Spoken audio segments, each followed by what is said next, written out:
What's up? Yo, Another episode. he's here. Tim. He's the back. Tim. I'm here. Thank you, man, for coming through. Oh, thanks for having me. Episode number 40. It is March 3rd, 2025. Clock it. Timestamp. Let me go ahead and crank it down. Yeah. What if people came here only for the lo-fi music that you played in the background? They're like, no, just leave it. Pump that back I mean, up, it's man. pretty cool. It's nice. It's definitely nice. It's It not, definitely, it's very chill. It definitely has that. Yeah. Kind of just even. That's kinda, right. You know, kind of. it's just I've seen the YouTube videos where it's just like 10 hours of lo-fi. You can just play it and go to sleep. And a black screen.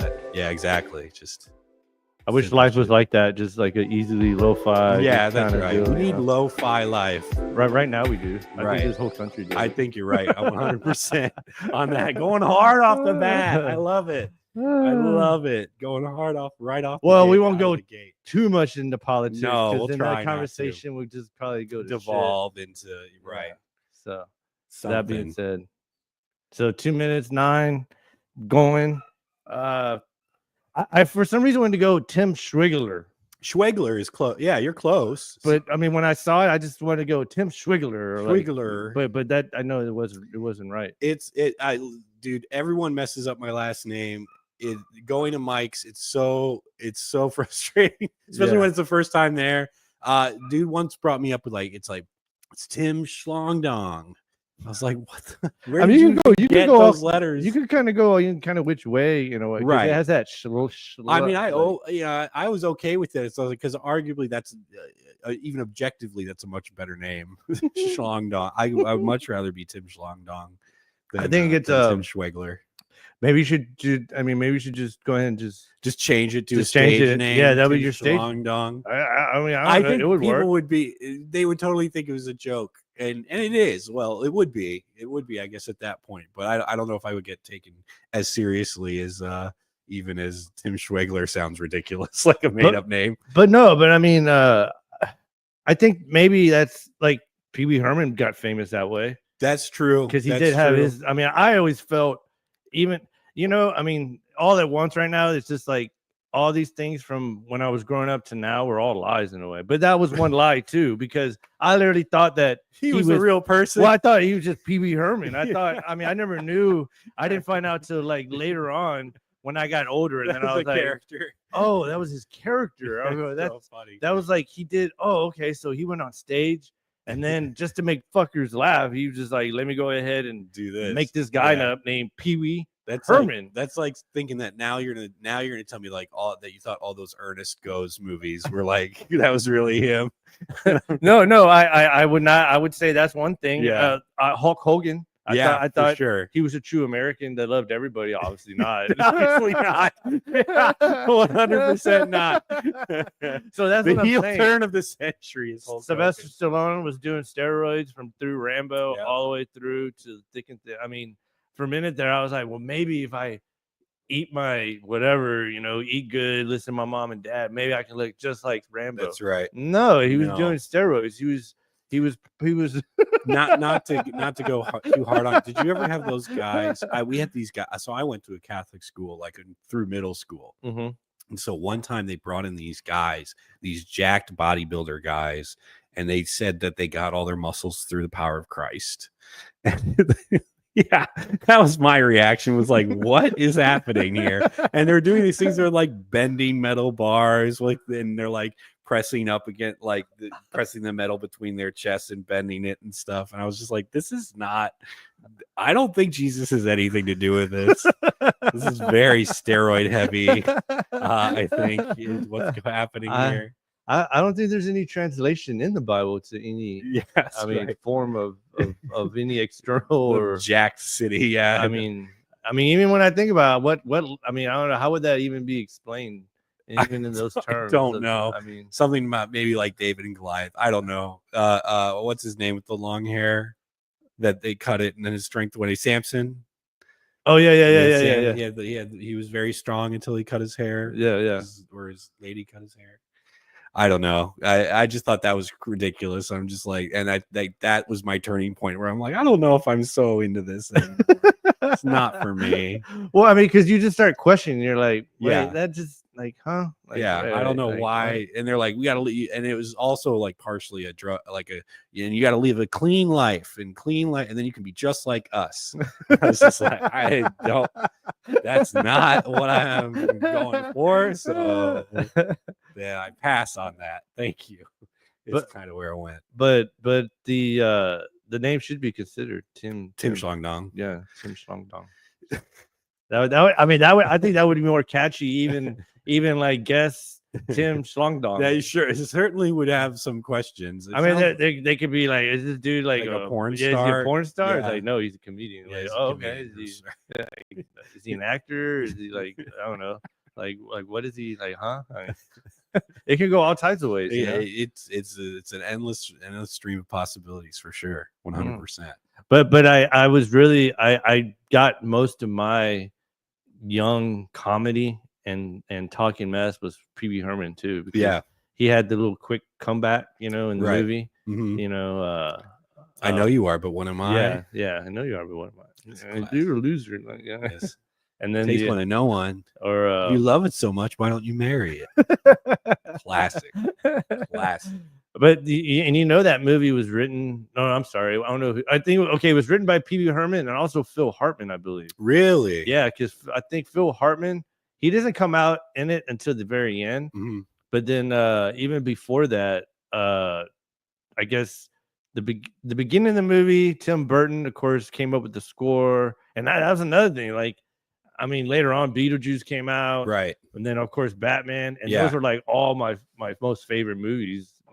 Pretty much movies that traumatized me since I was a kid. Like, oh, I can be Batman, and oh, okay, I can be Pee-wee Herman. That's okay, right. Yeah, I can. Yeah, man, I'd be Rambo. I could be whatever. And they made you really believe that shit, like in the 90s, 80s, and 90s.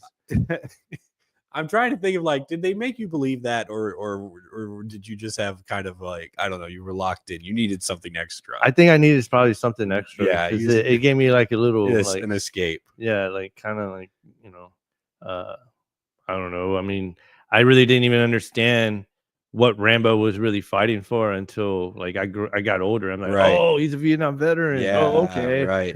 Yeah. Oh, okay, that's why he got mad. Rambo was like the original kind of John Wick in a way. Yeah, it was. Yeah, he was, that revenge kind of story. He's just out there to murder everybody. But see, what was so ironic about it, because see, I really didn't know until like First Blood was First Blood, but then I didn't know Rambo into the sequel.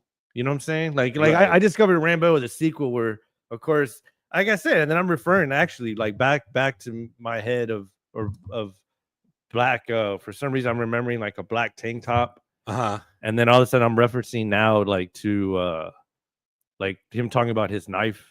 Yes. And then he's on a riverboat and like, this is my knife. And I mean, that's literally what I remember as a child, where I was just like, wow, that's Rambo. Yeah. And then years later, then I'm like, oh, okay. So First Blood was the actual prequel, or I would think prequel now, but it was the actual part 1. Yeah.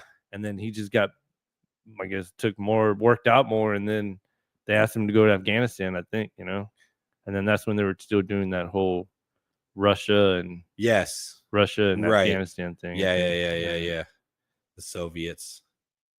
But no, you're right. I mean, it is interesting. I mean, I could go deep diving into like how many like associations it is, like you're saying, from John Wick to what it is now and the Right. new, I guess at the time. But yeah, I guess I was traumatized.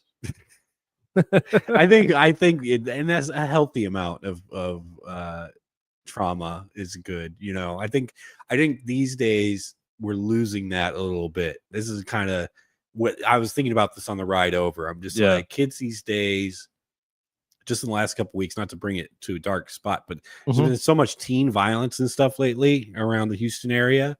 And it's just these days, like I remember you get your ass kicked in school, like that was it. And you just go back the next day and either you're gonna get your ass kicked again or whatever. But like that's it. You didn't really have to worry about getting shot. And nowadays kids turn to guns so fast. It's crazy to me. It can go, I think in that way, it can go a lot of different ways. It could be maybe because there's more guns.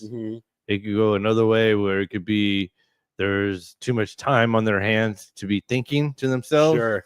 It could go, I mean, it could go so many different ways. But I would say those two things is big things that I don't think we really. What these kids need are two jacked guys to tell them that you could be that just all like me. just be all accomplished through Christ. That's what they need. You could be just like me. You know what? I'm on board now. Before I was like, we got to keep religion out of schools. No, we need these two jacked white guys.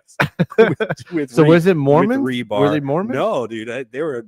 I don't know what they were, but it was Catholic school. So I mean, I think they were just Christian. I don't know if I would peg them as Catholic necessarily. But you said it was for Catholic school. Yeah, right? yeah, it was for Catholic school. Yeah, I don't know. Maybe it was just they pulled us in the gymnasium and said, "All right, we're gonna have this special event." And they brought in these two jacked guys, and all things were accomplished through Christ. Did y'all have to sit like cross-legged? Oh yeah, crisscross applesauce. So they're just walking around. They're on the gym. We got a couple. Maybe there's some bleachers. I'm trying to remember, but like this because like 30 years ago or something like that. And well, not quite 30, but yeah, just on the gym floor, and they're there, and they're just like, walking around bending stuff. Like that was that? Were you? I guess when you were younger, were you always like kind of like always making fun of things like that? I was the biggest asshole as a kid. I was not, and I wasn't funny. Like I was obnoxious. I think looking back on it, like with full vision, I was obnoxious. I was definitely considered the class clown, but it was one of those things where it's like I would hate me as a kid.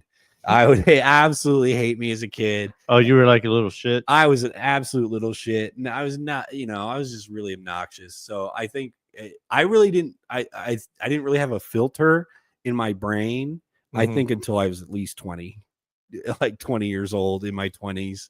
Like I would just say the stupidest shit with no filter. And the worst part was it like sometimes I would say something and I would immediately forget what I said. And so then all of a sudden a room full of people are mad at me. And I'm like, what happened? And they're like, do you know what you just said? I was like, no, what did I say? So yeah, it was a bit weird to be a child and just have no filter. So now I'm like have developed a filter, I think, finally. So it's like, oh, that's good. We can keep that stuff over here and not make everyone angry. I feel sometimes it's good to still tap into it. Oh, 100%. But it's got to go through. It's got to go through the maze. Like we can't. Yeah. Like they can't be a straight shot from my brain to my mouth anymore because that's how bad things happen. Yeah. So yeah, it goes through the maze and then I let it sit for a minute and then I'll say it. But yeah, I think I found, I think, a sweet spot now. Finally. I mean, I have memories of throwing crayons in a classroom across. I had memories of being sent to the principal's office numerous times. I had memories of like talking shit to the older cousins or older neighbors or whatever. Yeah. Just like even though I was like smart, I was kind of like you, like always talking shit. Yeah. Because I don't know. It just felt good. It was just, it was right. It was attention. It was attention, and you're getting, whether it's positive or negative, it's attention that you're getting that you craved, and that's what I needed. And so I spent a lot of time. The tricky part was not to tug on myself a little bit, but I was a smart kid. like I tested really well. Like I always tested super well, but I hated doing homework. And like, so I just stopped doing homework. And so I was in the principal's office like every other day. Like Tim didn't do his homework again, I had to go for testing. They had to make sure that I didn't have like obedience issues, like with authority, like that I was some sort of like serial killer in the making or something like that. Like I had to go see somebody, and they're like, no, he's fine. He's just a little shit. Like is basically. Where's this in Illinois? Yeah. Okay. And then what grade did you move from Illinois? So after college. So So I lived in Illinois most of my life, and then I moved to South Florida, and then I lived there for like another 8 to 10 years, something like that, and I moved over here. So I've been in Houston for like. So all your family's in Illinois? Yeah, in the Midwest, most of them. We're still spread out now, but for most of my family's in the Midwest. Nice. That's pretty cool. Yeah, I do. I love the Midwest, man. It's it's home. It's certainly flat and boring, but it's home. And there's bright spots. I mean, Chicago's like that city. Like if I could move to Chicago, not to shit on Houston. I love Houston. I think Houston's a great city. But I would move to Chicago in a second. But I see some similarities. I think Houston's got a great food scene. The comedy scene is amazing here.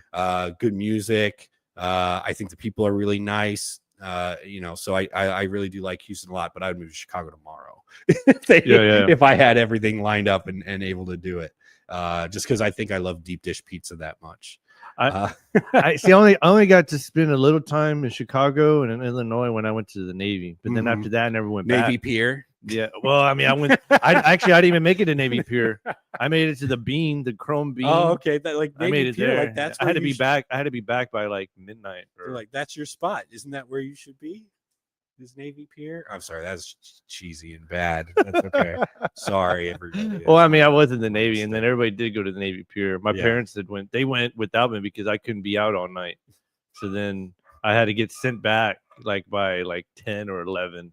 I was like 26 years old, being told when to go back. Right. Like, okay, like I guess this is what happens, But I always had an interest in New York. And I feel it's the same thing because I was raised here in Houston. When I went up to New York, it was like a walk in the park for me. You know what I mean, it's kind of like a big city, a lot of people. I mean, Houston here, dang, Stevie's being a little. Oh yeah, it's okay. I don't know if people can hear. Yeah, maybe Stevie's being cool. It's all right. No, so then, I always felt like but I kind of wanted. I wanted to see more of Chicago, but I didn't get to see it, right? Because I know I would like it too. Just like you like Houston, it's neighborhoods in that regard. It's similar because it's all about the neighborhoods, right? So Wrigleyville, of course, and River North and places like that are kind of the bougie side. I'm sure all the people who are actually like from Chicago and live there are like, Tim, what the hell are you talking about? You don't know Chicago at all. Shut up! Don't talk about my city. No, well, I mean, right. No, but you're from Illinois. Yeah, I'm from Illinois. I mean, that's just like me. Wow. I have right to talk shit about Dallas and Austin. And okay. I mean, see, the people in Chicago would say, I disagree with that. Yes, he's from Illinois, but he's not from Chicago. I've got family there. I've got family. Well, the only reason I say that about San Antonio and Austin and Dallas is because I feel Houston is so diverse and so big. Yes, that we have a little bit of San Antonio, we have a little bit of Austin, and we have a little bit of Dallas. Yeah, it's all like because most of them go back and forth working, opportunity, whatnot. I mean, it's like I don't know. And let's just be honest. Out of all the cities, Houston is probably the best, the best one in Texas. I mean, I think it is. I honestly would say I would put San Antonio maybe as a close second, which might be controversial. I don't know. San Antonio? Yeah, over Austin. I know. I agree with that. No. Actually, and then Dallas is last. Nah, actually, yeah, you'd put Austin over. San Antonio? I put New Braunfels. Oh, New Braunfels. Interesting. I don't know if I haven't really spent much time in. New Braunfels because New Braunfels is like in between Austin and San Antonio. Okay, that's right. It's half the distance. It's about the same as San Antonio, and you don't have to go all the way to San Antonio. It's half. And it's quieter out there. Yeah, and you just do. I don't know. That'll be another subject we can get into. But I was gonna say, as I get older, I want to get quiet in quieter places for some reason. Sure. I don't know why. Yeah. But yeah, I always felt like when I went, even when I compared Houston to New York, it was like I said, like a walk in the park, kind of like big city vibes. Mhm. Don't disrespect to Right. like Mind your business. mind your business kind of Yeah. shit. Like if you see some shit going down in a corner, maybe you want to cross over and walk the other way. Yeah. I always felt if you're from, I've always made this reference too. Like when I went to go visit in New York, I think I had passed out in a McDonald's. I don't know. It was Navy days, man. And then like I remember waking up and then like seeing all these people go to work. I mean, it was like 5 or 6, and they were just like going to work. And then like I caught a train to catch back to I forgot where, Queens, I think, or some shit. And then I saw little kids, man. It tripped me out. Little kids going to school. It was like little sister and then holding little sister's hand and going to school.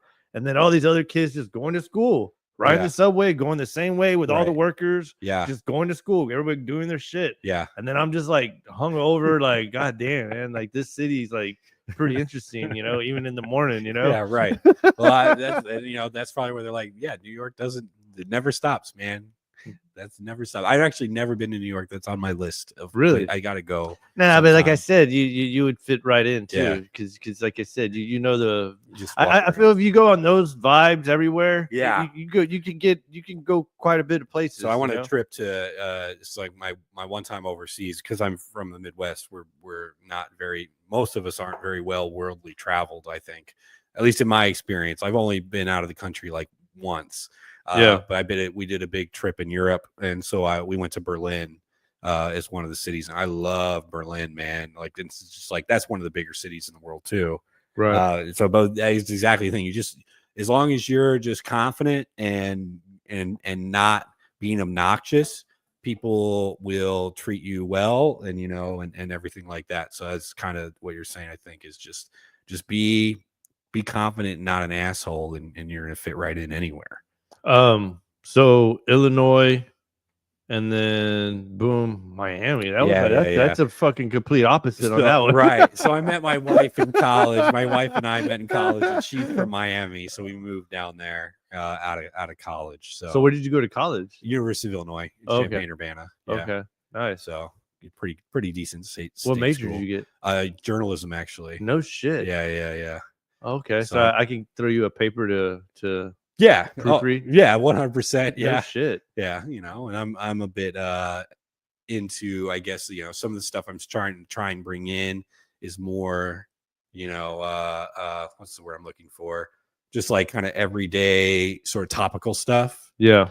Just kind of like here's something in the news, just because I'm just like constantly online. I'm like Twitter, Blue Sky, Instagram, Facebook, all of it. I'm just like, too much information is coming into me all at the same time, but I like to try and turn some things around on stuff like that. Did you ever my dad did it, but then I had caught word that comedians used to do it, which was read the newspaper.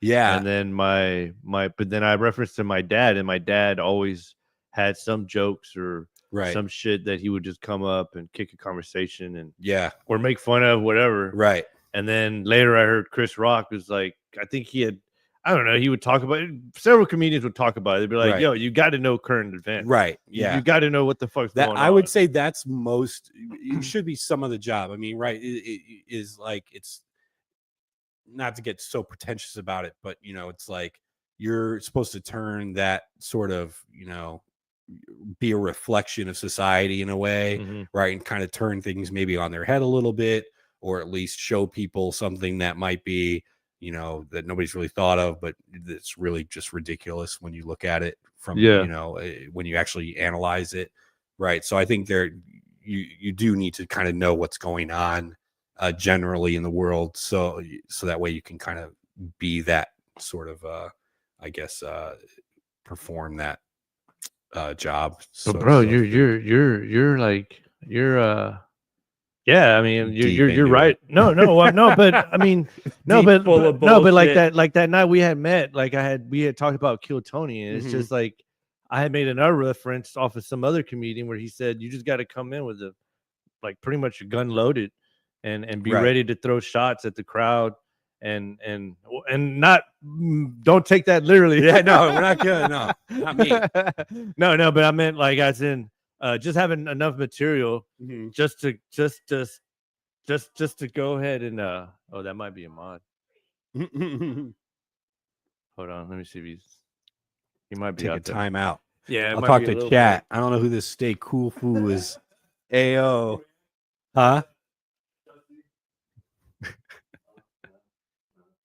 Okay, we just had to take a check to see if we had to open the gate. Isn't that the that's that Mark Maron thing? Close the gate. Well, the I'll gate. text him because I had did that on purpose.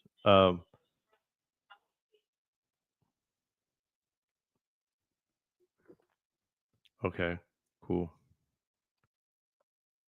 All right, now we're back on it. Yeah, that's right. You guys edit this, or does it just go straight No, out? it's live right now. Yeah, live I mean, now, I'll but- go back and edit the one that we're gonna do. Ah, gotcha. Yeah. So, what was I say? What were we talking about? You're just pretentious stuff. Just like well, you were talking about how you have to have kind of have a shot loaded for the audience. That sort of thing. Yeah. So no, but that's what I was saying. From now being as old as I am, I mean, yeah, you had to have. I mean, I can go all over the place. But just having life experience, right, and up to date of what's going on. Yeah. Boom. I mean, you can get a lot of it. You can get a lot of, like you were saying. I kind of like what you said earlier. You said it's a reference, like what's going on in the world, which is like you're the filter that comes through you, Right. and then whatever you put out in reference to whatever's going on around you, and then boom, it could be comedy, it could be whatever. And I agree, with that too, as well. But yeah. Well, I disagree. No, it's not like I need to debate. We got to be a little contrarian at some point. No, you're wrong. No. Well, I mean, I went on a rant the other day, and the Uh-huh. rant was on this reference to Jay, and I'm gonna continue referencing to Jay. I'll tell you the name later, and I'll Okay. just show you the profile. Oh, okay. But this person keeps like sending me messages and like dump loading off of.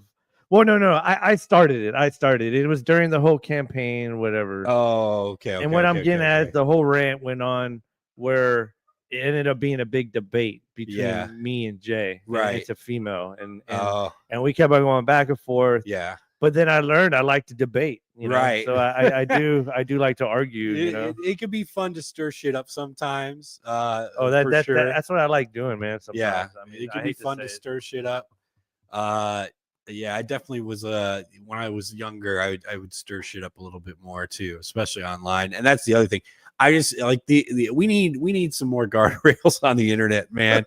I know that's not a popular opinion, but this shit is just I'm all for freedom. I love freedom and all that shit. But I think a lot of the troubles that are happening in society right now, the anger, the constant this total polarization between all the parties and stuff like that.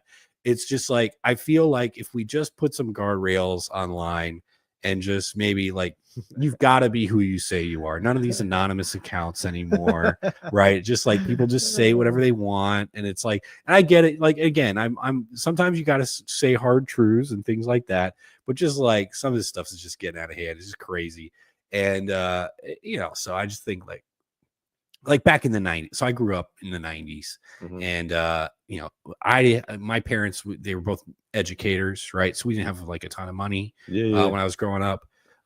We were probably like straight up middle class, probably maybe low to middle class is how we were in Illinois. And so we had dial-up internet until I was way into high school. We had dial-up internet and it's one of those things where it's just like when the internet is that bad at your house, like you can't get into trouble. Like can't even really look at porn because it just takes like 5 minutes. Oh my God, it's so bad. And it's just, and then you see and it's the family computer too. Everybody, that's the other problem. Technology has gotten too like you got a computer right there on the table. I got one in my pocket. Like it's insane. Yeah. Like there used to be the family computer. Like there was one room with a computer in it, and that's where it was. It was right next to your parents' bedroom, and so there's no jerking off in there because everybody walks through that room. It's connected to everything. It's not a private. It's not in your bedroom. It's not. It didn't exist. So there was always some sort of oversight as to what, like, hey, what are you looking at? What are you doing, Tim? What are you doing on the computer? You know, now these days kids are looking at whatever they're looking at, you know, on their phones at school. They're passing it back and forth. They're texting each other. They're Instagram. We're breaking people's brains, man. No, breaking their brains. Another bit I had wanted to do was about how back in the day we used to do, like, to go, like you're saying, like you had to be almost manipulative to kind of get to what you wanted to get. Yeah. In a way. So I always felt like, well, I don't know. I mean, I'm just referencing when I had to go under my parents, or no, under my dad's truck, and then find the magazines there, you know. And then it was you only had a few minutes, right? That, yeah, and you better put them back exactly the way they were, because he'll notice and be like, wait a minute, this is not where I had these before. So I felt like there it was, you know, your eyes, and they say the serotonin that produces to see that sight was very rare. Right. It wasn't as like I said, like you're saying, nowadays it's more more common. Like, right. Yeah, well, I mean, on X you just go through and and there might be like, don't hit me because the thread might bring you in. Right. And then all of a sudden you hit the thread and you're like, oh damn, like, yeah, there's some crazy shit on there. Like that's just available to anybody. Like there's no guardrails, there's no filter. So then but that's what I said. It kind of takes out, like, if I was to go to, say, I hate to say, like somebody with very young right now, like you're saying, and I said, like, try to compare the journey of me going, right. You know, my dad comes home, he goes inside, he lays on the couch, and I see him at the couch pass out. I'm like, all right, cool. And then fucking, and that's outside. Like if we want to do something bad, like a normal day is just like going out and riding bikes with friends. Like that was my day. Like I would go home, go back outside, go down the block to my friend's house, and be like, hey, you want to just ride bikes? And that's what we would do. You ride bikes through the neighborhood. Like you don't really see that much these days anymore. And it's just like, and then we came up with Bike Wars. That's just basically riding bikes, but then you're trying to push the other person down on their bike. We did destroy some property, but I would think Illinois is a little bit more BMX over there than over here. Over here is just flat, so we had just concrete. Oh, dude, Illinois is so flat. No, but I mean, y'all didn't have like any like I figured y'all had like that trails or some shit. No, more than we had over here. Not where I lived. Not where I lived. There probably were some, but yeah, not where I lived. I mean, there were some here, but I would say most of us would be riding around the, like, I would go to Ireland, and that was the nice neighborhood. Yeah. And then my parents would let me take my bike over there, and I would ride bikes over there with them. And then, you know, it was pretty cool. We were in a decent neighborhood. There are bad, I'm going to put in hard quotes, bad parts of the neighborhood where I grew up, but like, not like there are in bigger cities, like, you know, like in Houston for sure. There's like no-go zones here. Like, and there's but see, even here, but I always feel like here in Houston, they really got to be wanting to fuck with somebody in order to like really fuck with you. That's true. I mean, then you really got to be like, I feel it's almost relative to being in an alleyway for some reason. Yeah. Like you're in some alleyway, walking down an alleyway, and then all of a sudden you're like, oh, you know, like, hey, and then they jump you, take everything you want, like everything and you part have. of that's on, you got to be on you. You know, no, that's like, what I'm saying. Right. It's like, what was I doing there? What was I even thinking? Well, see, I worked in the ER. So when I worked in the ER here in Houston, I actually almost just like the stories, man, just the stories and then the things you would see. But I always thought about the one, like I said, you know, they come in and they're bringing the guy in just like in the, you know, in the TV show, and they're like, you know, and then the EMS gives the story, and 8 in the morning found behind a Popeye, behind an alleyway, behind the fence. A gentleman said that gentleman came up, shot him with the gun and took off. And then you kind of like, behind Popeyes in the 4 in the morning. 8 in the morning. No, it was 8 in the morning. I was like, 8, that's like they're not even cooking I lunch. need. I was then. like, I need my red beans and rice, man. I need it. I need it. It was always some crazy situation, and then but it was always like you're saying, it was always that like the bad mix of just Right. like a bad mixture of just place where you're at, and I guess whatever time, like whatever mental. Were you in the hospital that was better for gunshot wounds or stab wounds? Both. Both. They were both. Yeah, really Yeah. good for that. When Both. I was in Miami, there was a I was a hospital. level 1 trauma center. Yeah. When I was in Miami, there were two main hospitals. One, Mount Sinai, and the other one was Jackson. And if you got shot or stabbed, you wanted to go to Jackson. No matter where you were in the city, you're like, if I got shot, take me to Jackson. But for anything else, you wanted to go Mount Sinai. It's only.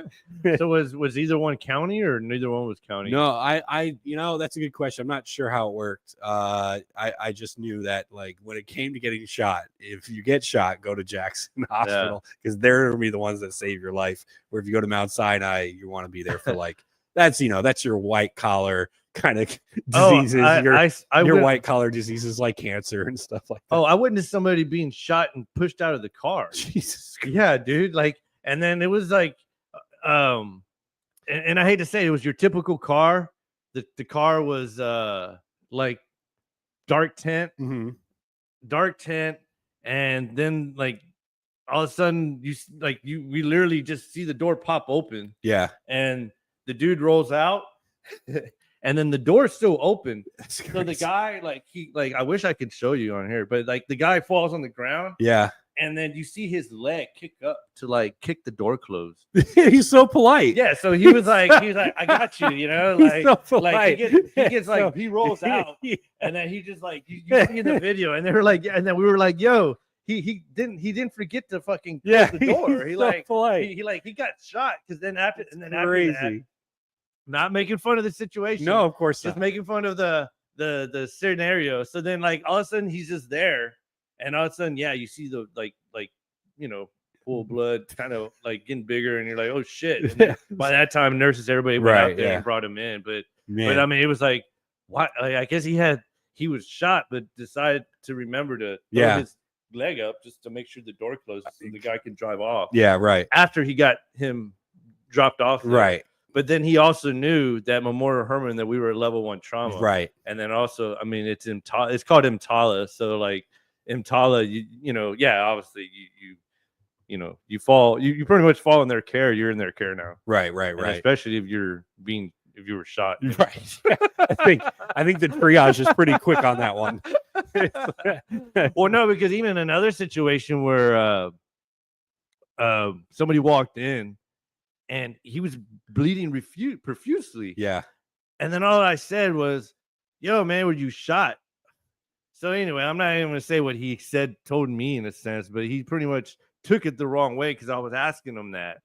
And then I was just like, no, the reason I'm asking is because you're breathing. You know, I've seen quite a few people getting shot. Mm-hmm. And most of the time, people who get shot are bleeding a lot. So like, I mean, that's the first thing and then it's like, he goes, no, I wasn't shot. Why are you asking me that? And then he said what he said to me. So then I was like, I told the officers, like, yo, man, take him to the back then. Like, open up the doors. Like, I'm on this side of the front end. I mean, the front end. Like, take him in, take him back. Like, like I'm just the guy that typed his name in. Like why do I, like it would just. We'll get that information later. He's bleeding on the floor. Somebody's gonna have to come clean that up. So it turns out he was cut real bad. He had cut.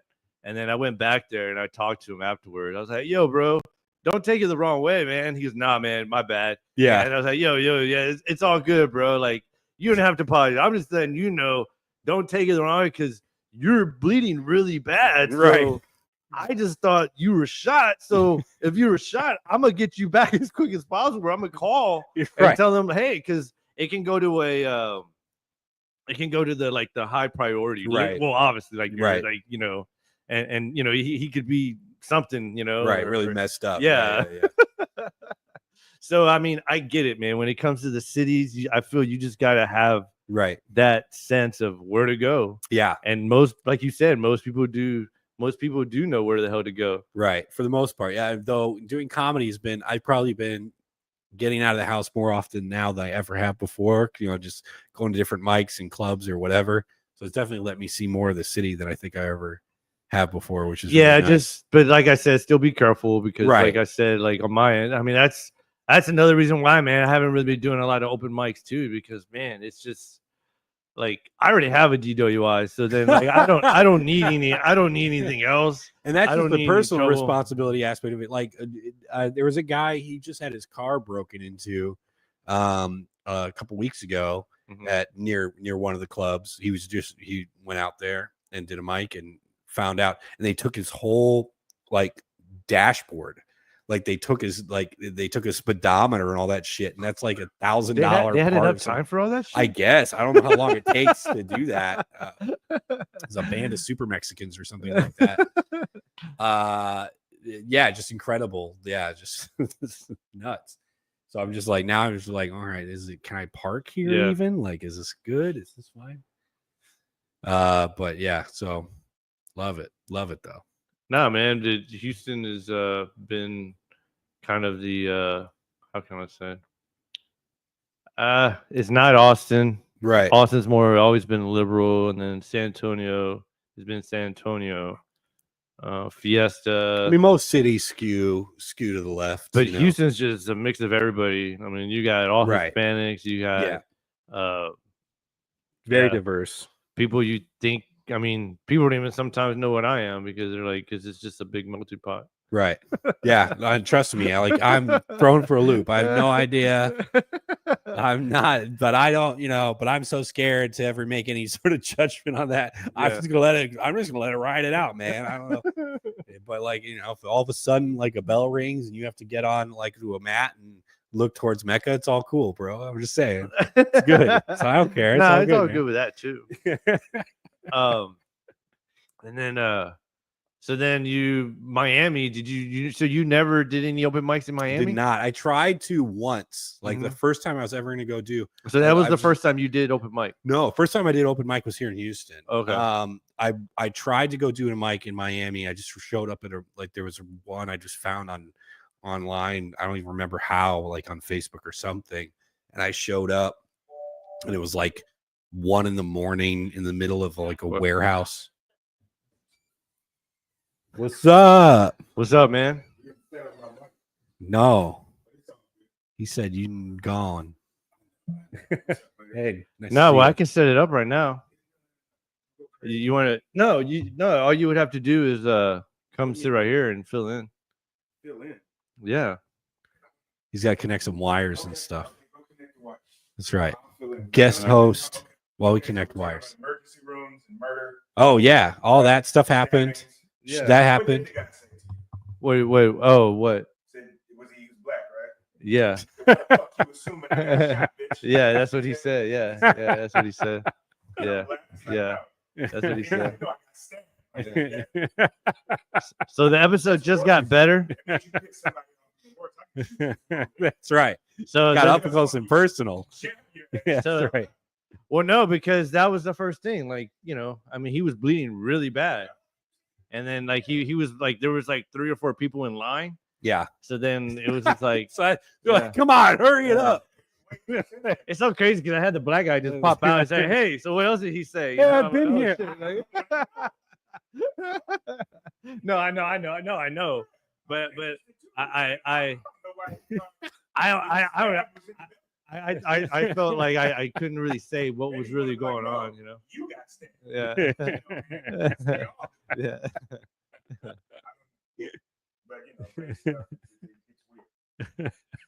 So cool. Hey, let me jump in. Right? Profusely. Yeah, 100%. So yeah, you might take things a little personal. I would be a little upset if I had gotten stabbed and I wouldn't be happy about it. No, not at all. You could ask me, "Hey man, how you doing, Yeah. bitch?" Look at this. I'm stabbed, not shot, because that would be stereotypical. I ain't no bitch. That would be stereotypically. That would be. Yeah, like, why are you putting your stereotypes on me, sir? That's right. Yeah. Turn up the music right now, and then I have to unplug them. Oh no! What do you have to unplug? We gotta take an ad break. So we're gonna take an ad break here. Okay. Turn up the lo-fi. Yeah, because I'm only here for like a cameo anyway. But I Yeah, I mean, I told you I was coming through or something, and I felt bad about it. You know, because like, but you know, you did call me like, hey man, can you make it here at 7? I would have, but, you know. Yeah, like we're in our.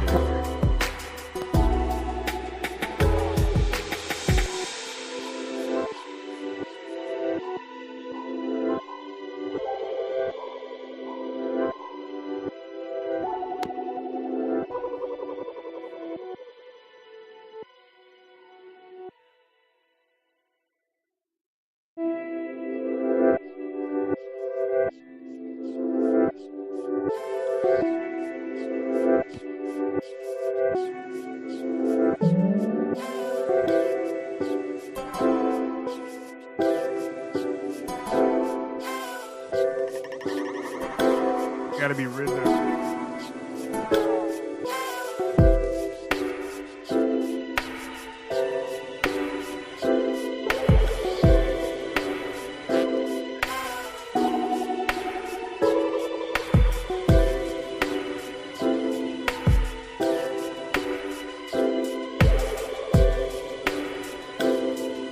Do another one, you know? And then the last time I saw them, first off, yeah, I've seen them 3 times.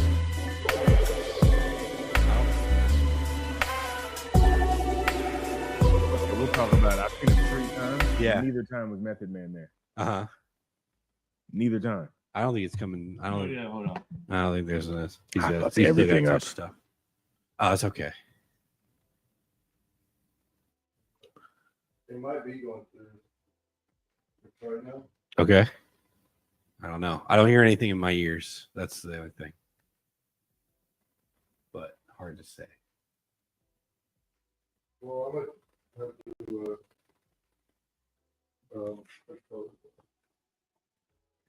All right, yeah. Okay.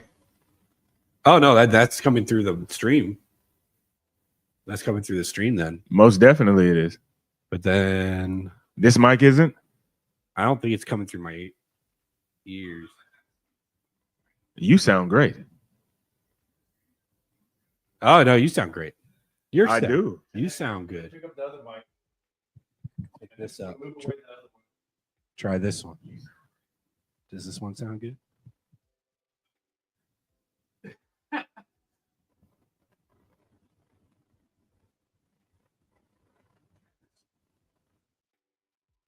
Yeah, That sounds fantastic. That's fine. Sit your ass in. So we're all good. You racist. Get him. Get him. Yeah.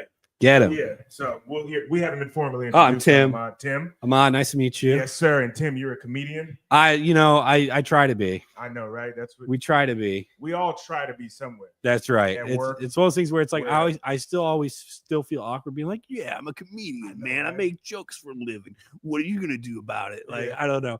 I'm just I think that's my Midwest upbringing a little bit. Just like, I don't know. Yeah, I guess I'm funny.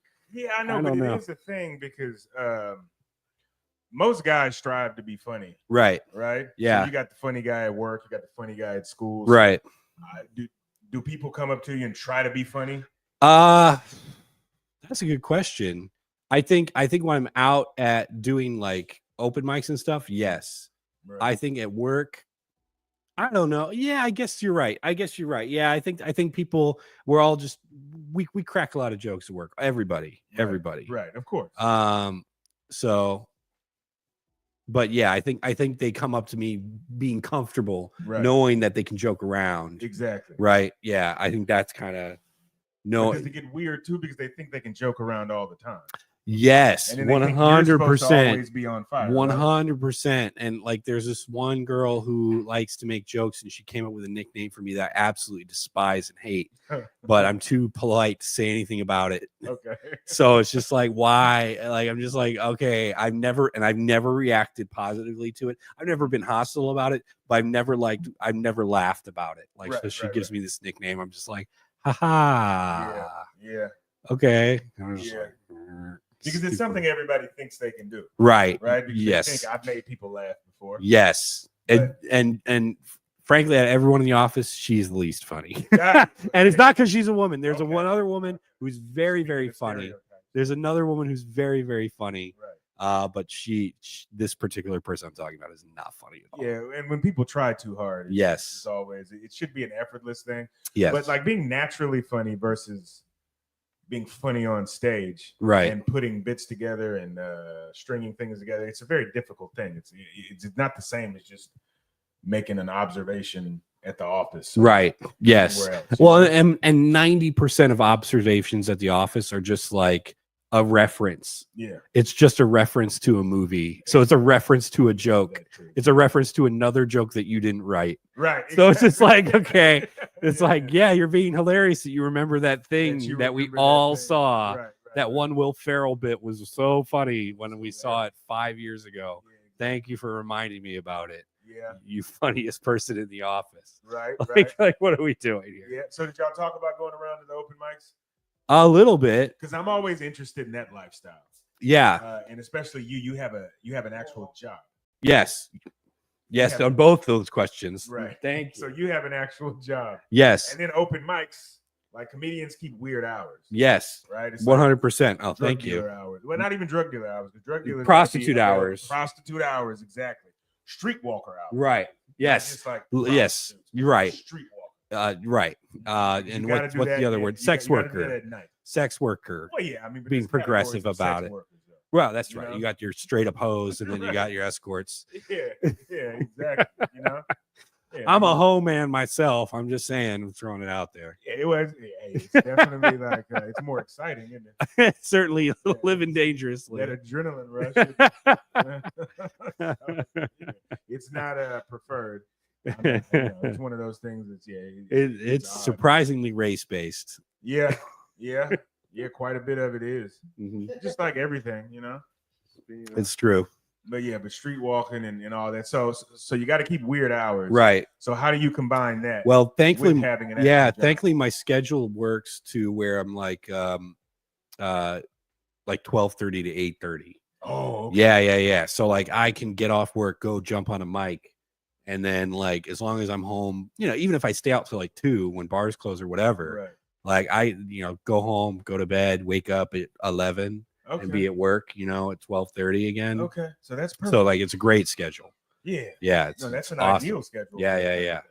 It's amazing. So like I go out and I'll hit 2 mics a night, when I can, and I've been grinding for about 7 months now. 7 months. Yeah, so I'm a little newer on the scene. Right. But people say I'm coming along. Okay. I don't know. One of the things where it's like. I feel I'm getting one guy I really like. He's a good friend of mine, Nate Ortiz. Okay. But we were talking the other day. He's like, Tim, if you just do what you do when you're like you and me talking, you would be so much funnier. Okay. You'd be so much funnier. I'm just like, yeah, but I want to write jokes and tell jokes. He's like, yeah, do that, but like do this. Don't do this, but more. Okay. So as far as like writing material, like I know how many minutes I've heard this. Right. Like, Yeah. do you have? I could probably comfortably do 10. I could probably stretch to 15. Okay. 15 would probably be a little pushing it. So I think 10 comfortable. And then obviously all these open mics are like 5 or less for the most part.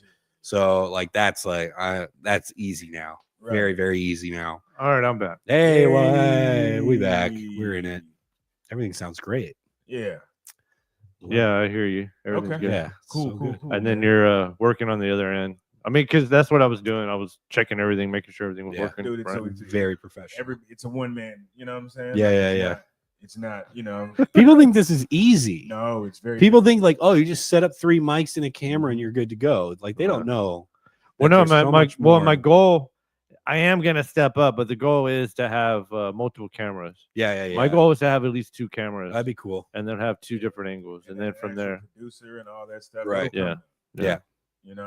I don't know. Maybe like I had wanted to start the episode like Wayne's World, yeah, party time, yeah, excellent. Can you imagine how hard it was for Wayne and Garth to produce used that in like the late 80s, early 90s. But no, I mean, I They had to do also that public In their access too. basement. Yeah. no, but that's what I was saying. Remember they had that big truck with the satellite, Yeah. or some shit in the front, you know? Yeah, but that's after they made it. Right. well, no, not really, because they were still living in their mom and dad's Still basement. living, But that's after that they had was the other people's money behind them. yeah. Mm-hmm. Well, yeah, but then they didn't like that because then it took away the Got too originality. corporate, took their soul. Yeah, It took their soul, yeah, man. it wasn't original after that. They had to have the sponsor on and all that. Yeah. See, and that's the crazy thing too, because with this world, you can actually get sponsors that you don't. Because a lot of people say we got to be independent because we don't want sponsors coming in. But when you see podcasts, like even like Joe Rogan and stuff, it's like dick pills. Oh, 100%. AG1. No, If you guys AG1 ever need me to do a dick pill ad read for you, I'm happy would to love do it. to. I love to do it for you. Yeah. You just give me 10%. No, like I no, Remember, we Rogan started we with Fleshlight. yeah. Oh, no, did he really? I'll be the perfect guy to you know, go ahead. I'll say some good things about it. Yeah. I'll test it out too, you know, Hey, for sure. Oh, I definitely any have some, product That's right. Anything. and you can influence. I'll do anything. well, all three of us will for do money, anything. for money. Draft picks, draft picks. Come on, I'm for gambling. Uh-huh. I really that's I'm not all about it. Yeah. what's your money is your money, and Uh-huh. what's my money is my money. That's So Yeah. if it's your house, it's your car, Russian propaganda money. I'll take that. whatever. I'll go with the party. No, why? Why? Don't do it. Oh my God. Yeah, I mean, listen. I did mention a little bit earlier. If you go that, there's a way to. If you want to go that route, you're stuck in it forever. But man, you can make a decent living doing that shit for sure. What what what Hmm? what were we talking? Russian propaganda. money. Yeah, did you take that Russian propaganda That's a money? lot of Oh money. yeah. That's right. Found out about that. That's some easy money. So, Mhm. speaking of Russian propaganda, that It's called a segue. That's right. that movie Anora. Oh, okay. So you know I what did it- not you- see it. You know I've what only it's heard about, about it. right? Yeah, sex And we were work, talking right? about sex work. Yeah, exactly. Yeah, but the sex worker gets tied into. You know who he is, right? Mm-mm. He's like a Russian oligarch. So like he's like not somebody you should be fucking with. Mhm. And then he like, so it's like I always try to take it like every generation goes like a next step up, like what we were saying kind of earlier, Right. how what we need again. And I feel this is like the pretty woman of Okay. our generation Oh, Is it wow. or this generation. Sure. Yeah. no, it's not I'm gonna have to watch this. Yeah, like, but no. Okay, so in the '90s, it was Pretty Woman, Julia Sure. Roberts, Yeah. and Richard Gere, which is the most prominent actors, Right. so forth, whatever. the durable. But now everybody's kind of going back to like generally, like and George Costanza. mate, huh? Yeah, well, George Costanza, but What's his name? yeah, he Jason was, Alexander. Jason yeah, Alexander. Alexander, yeah, no, he and he was the guy where like, well, I'm not. I was gonna say, yeah, everybody has that friend, that Jason Alexander in that movie. But still, it was kind of mild. So I felt this movie. I haven't seen it, but Yeah. what I've read about it, it's like kind of like a next level. She's a sex worker. Yeah. He's a Russian oligarch. Somebody, and then the whole movie's drawn out. Why? Who? What? Right. But And Pretty then- Woman was a feel-good prostitution. That's right. This one's That's the difference. this one's a little grittier. Yeah, but I mean, It's a she lot. made her career off that movie, though. She Julia did. Roberts? She did. She made that career off America's that movie. sweetheart. Uh-huh. Richard Gere was already fucking. He was Huge. already famous from Yeah. from all the other Officer Mhm. and Officer and the Officer Gentleman. and Gentleman, yeah. And then like but my point is that for Academy Award again for another, well, I don't think Julia Roberts won an Academy Award for that one, No. but my Aaron point was Brockovich. for another Academy Award, this woman had to be a sex worker as a Right. character, as her main role. And then what I had told him earlier, what I had wanted to bring up, which was I thought was just really kind of strange and really kind of like, okay, she gave like a shout out to like sex workers. So when she went up there and got her award So did for the Anora of Mm. winning over Demi Moore, which is like old school, like Demi Moore was in a film. no, yeah, she was in The Substance. I've never Mm. heard of any. Okay, and it's I still really, watch it's Goodfellas really every day. useless information. It's useless information. The only reason that brings me But I into used it to know is this. the Russian oligarch, which Yeah. Russia. Yeah. Everybody knows Russia, Uh-huh. and then all of a sudden, character from Once Upon a Time in Hollywood, which is she Mhm. plays one of the Manson girls. That was Right, her right, right, original yeah, role. uh-huh. And then this dude like said, "Hey, come in my movie and play the lead role," which is a sex worker gets tied into this Russian oligarch. The movie had been already out for a minute. It kind of just never. It was kind of one of those, like, I hate to say it, like if I was married, it'd be kind of one of those movies your wife kind of suggests, like, "Hey, I want to go see a Nora," like, you know. But I'm not married. I'm not even with the chick. But my point is, it wouldn't be my first type of movie to go fucking see like on a Saturday night. But I've heard it's pretty dirty, right? I mean, if it's about sex work, it should be. Yeah, that's what I'm saying. Like he takes it on another level, and then it was by one of these Neon production company, which shout out, like, if you ever, hello.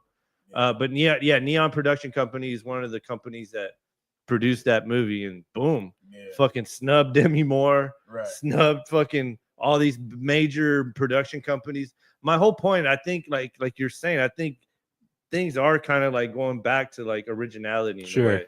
Like, because the movie does look original. I watched the trailer and I read up on it, and like I said, the Russian oligarch, which is everybody's interested right now in Russia and how they live, whatever. And then boom, sex worker, American sex worker, and then they come crossing paths in America, and then all of a sudden, I believe, well, they cross paths, and then boom, like, I guess a lot of money spent on her and that as a sex worker.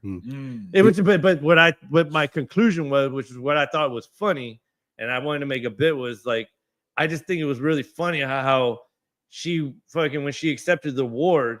And everybody was already shocked because Demi Moore didn't get it, long. Yeah. No, well, I mean, but dude, they thought they're like, they're gonna give it to her, like, like the Academy Award, whatever board, whatever is gonna be like, she deserves it. Let's give it to her. For G.I. Jane? I think she was she was nominated, I believe. Okay. So yeah, G.I. Jane versus Mickey Madison, I believe her name is. Mickey Madison is who was in the Nora. Yeah. Okay. I have my cards over there. Yeah. So, but you I gotta hate be when accurate. they do prostitution movies. And No, the but prostitute lets you kiss her in the mouth and stuff. That don't happen.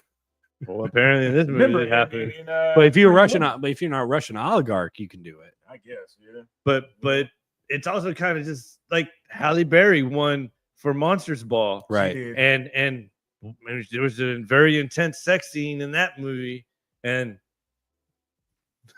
the only other my point is like I thought it was going to be more like acting, but then it's always like acting, and then it's like a real hard sex scene, and then it's like boom, Academy Award.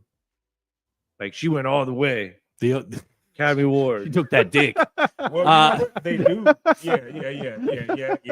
The only other Oscar movie that I really knew anything about was this movie. I think it was a foreign animated film called Flow.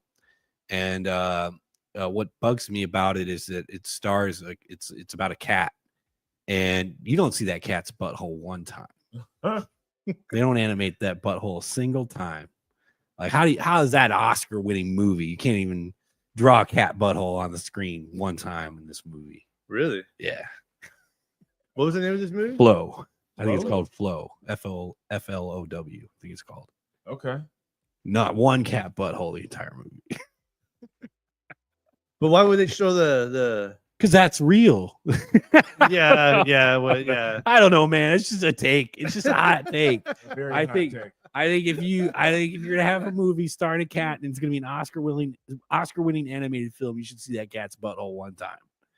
Cat butthole. I would just say, I don't know. You guys probably haven't ever had cats, but they show that. But they are constantly showing off their butthole. Well, no, but that's when they roll over, right? No, they're just when they're walking. Tail up in the air, butthole out. And that's what is that about? And that's just cats being cats, man. No, but that's what the butthole about? No, well, I know what the butthole is. But that's the one thing. Why do they do that? Oh, it's just the way they walk. They just walk. That's just the way they walk. But that's the one thing you noticed about the whole movie. That's the main thing. As a cat, I'm like, hey man, so what was it about? I could never get into the movie. And then you're like, I don't know. I don't know what it's about. It took me out. I was like, I knew I was watching a movie. You're like, I don't know. I just know they didn't show the cat's butthole. I was trying to wait for a cat's butthole, and they didn't even show that shit. Yeah. This Tim guy is deranged. So obviously y'all got acquainted earlier. Yeah. So this is this is all happening live. It's a live really is podcast live. thing. So how are you enjoying the live podcast? Oh, for good, being man. your I first like it. episode? Yeah, it's So, fun. It's oh, the first podcast I've ever done. I've never been on a podcast before. well, you're more than welcome anytime. Having a And great then, time. Yeah. Well, I was going to get the card, but yeah. So that's one thing I had wanted to talk about. Was that her shout out, which, like I said, another thing I wanted to bring up. Excuse me. Was that referring to Berlin? Yeah. I've traveled quite a bit. Right. But yeah, in other places, it's very common for prostitutes to just be. It's almost like Las Vegas, but Right. times 100. Yeah. Like Las Vegas is very common. Like if you're at a bar and then you're there, Yes. and then the girl comes over. Right. So perfect example. You're at yourself, Tim, and then you're at the bar and you're like just there, and next thing you know, some girl sits next to you and Immediately I'm orders a suspicious. Immediately I'm suspicious. no, but sometimes I would say, like, me just outside looking in, you might not. You might just be like, right. and then she's like, hey, so how's it going? I'd be You like, know? I immediately alarm bells, but yeah, keep going. So then they're like, so then she's like, so what are you doing tonight? So are you by yourself? Or and then you obviously she's Right. dating, and then people, yes, this has happened to me. So so she says, hey, are you by yourself? Who are you with? And then, and then you're like, yeah, actually I am by myself. Right. And then do you want some company? Oh, really? Okay. This is sex worker talk. Yeah. No, but 100%. This is me coming back from overseas after being overseas and coming back. And I was telling them, like, being in Las Vegas, it's just a very common thing to see if you're there by yourself at a bar and you're there at that bar and a female comes up and pretty nonchalantly starts talking to you. If you're really naive, you don't know that she's working you over. Right. Already from the get-go. Yeah. But because I was overseas, I could smell that shit here in America a lot closely more than overseas. Because overseas, like I said, it might even surprise you. Yeah. Like you literally might go a half a day of meeting a woman, and then the other half you're like find out she's like a prostitute. And now like, you owe me 300 euros. Well, no, because you still paid for everything. So still on the other end, you still paid for things. So then it's like an even deal. It's like I don't know. I don't know. In their minds, he doesn't own it because he's already paid for drinks or he's already. That's just a date. Well, no, true, that's but a straight up date. No, but when when they're saying, hey, like, do you want to like be like, because there was guys when I was overseas that they would pay them to be their girlfriends per month. Experience per month. What? Yeah, girlfriend experience. Yeah, that's crazy. Yeah. So it's like okay, like paying per month. Yeah, right. And then no, but see, because then the guys at work half the time. So you're at work 12 hours a day. Right. Sometimes, and you're putting in 60 hours a week. So the other half, she might have a day dude on the daytime. Right. So then that's why she says, I need it up front to say, I'm going to be your girlfriend. So if I'm going to be your girlfriend, you're going to pay me and I'll be your girlfriend. I'm not missing out on all this other money. Right. Overseas, dude. So crazy. So that's why I say go back to the at the bar. You just being at the bar and then the girl starts talking and then, some guys just give in to her. Some guys already know it. They're like, fuck it, Yeah, see, but that to me, like, if that's never happened to you in your life, right? Like no woman's ever approached you like, hi, daddy. Then you should like, hold on. I'm 37 and this has never happened. Right. Like, I know I didn't get cute now. Yeah. So what's going on? That's right. Well, I mean, but it's also definitely not cute in Thailand. Yeah, but no, but I mean, it's still the drop of the question. Like, are you, like I said, they're gonna ask, are you alone? Mm-hmm. And then so what are you doing tonight? And then next thing you know, they want you to take them for the night. Right. And then depending how many they're getting that one night, it depends, I guess, too. Because Las Vegas, they're not allowed to advertise for it anymore. Right. Yeah. It's pretty much just, it's like a non-talk about. But in Asia, it's kind of like that too, though. It's a lot like that. Mm-hmm. Like they don't like it's. I mean, you would think in Asia, in a lot of places, they're very high customs, more high custom airy than here in America, but over in Asia, it's like very high custom, but not talk about it. Like it's like behind the curtain. Mm. You don't want to look behind the curtain, No. but they have the curtain there for a reason, Unless you want to be on the other side of the curtain, cool, but whatever. And then Thailand, that's a whole other ballgame because then you got lady boys, you got all that other stuff over there. Yeah. And then if you want to go off that deep end, then like we talked about that last time, David, you want to do the David Carradine, be my guest. Yeah. You want to have the David Carradine experience. You heard about the David Carradine experience? Oh, You want to hear about the David Carradine? Yeah. We talked about it last time. We did. We had to school another young boy on. And yet David Carradine was another guy that I thought was a cool dude. Yeah. And was and back Chinese in the in day, the I always 70s. thought I always thought he was a very bad guy because he went against the Lone Wolf McQuade. He went against Chuck Norris. He did. And he threw him in a hole. Yeah. And Chuck Norris had to chug his beer and then put his turbo and his super Right. and his Dodge and jump out of the hole. Remember that? Yeah. That was- Uh-huh. I remember that. You remember Yeah. that scene? No. Andy took You never Bruce Lee's seen- role. No. Oh, okay. So now, okay. Yeah, I didn't watch a lot of. Okay. I didn't watch a lot of kung fu movies. No. But this is along with McQuade. Uh-huh. This was like a Texas movie. Oh, see, This is no, like I have Texas reference movie, to like- any of these. It's like a things, precursor yeah. to Walker, Texas. Right? No, I don't know any of these. Yeah, it's things. like wearing boots and Yeah. Wearing and- boots and kicking coming out with a boots. truck and Right. Yeah. and fucking gun in the holster. And Yeah. cowboy hat and shit. Like Yeah. like I said, man, we were traumatized when we were younger. Yeah, I think so. I was very yeah. traumatized by movies. The most Western thing I've ever seen, I think, in a movie was like when Jessica Simpson wore those cowboy boots. What I movie was that? I don't know. I don't Dukes even of remember. Hazzard? Yeah, I think that's right. It's probably what it was. Okay. But the David Carradine, he would go to Thailand, and I didn't do a lot of research, but I do know. Not a whole lot. But I always feel I know that wasn't the first time you did that shit. No, no.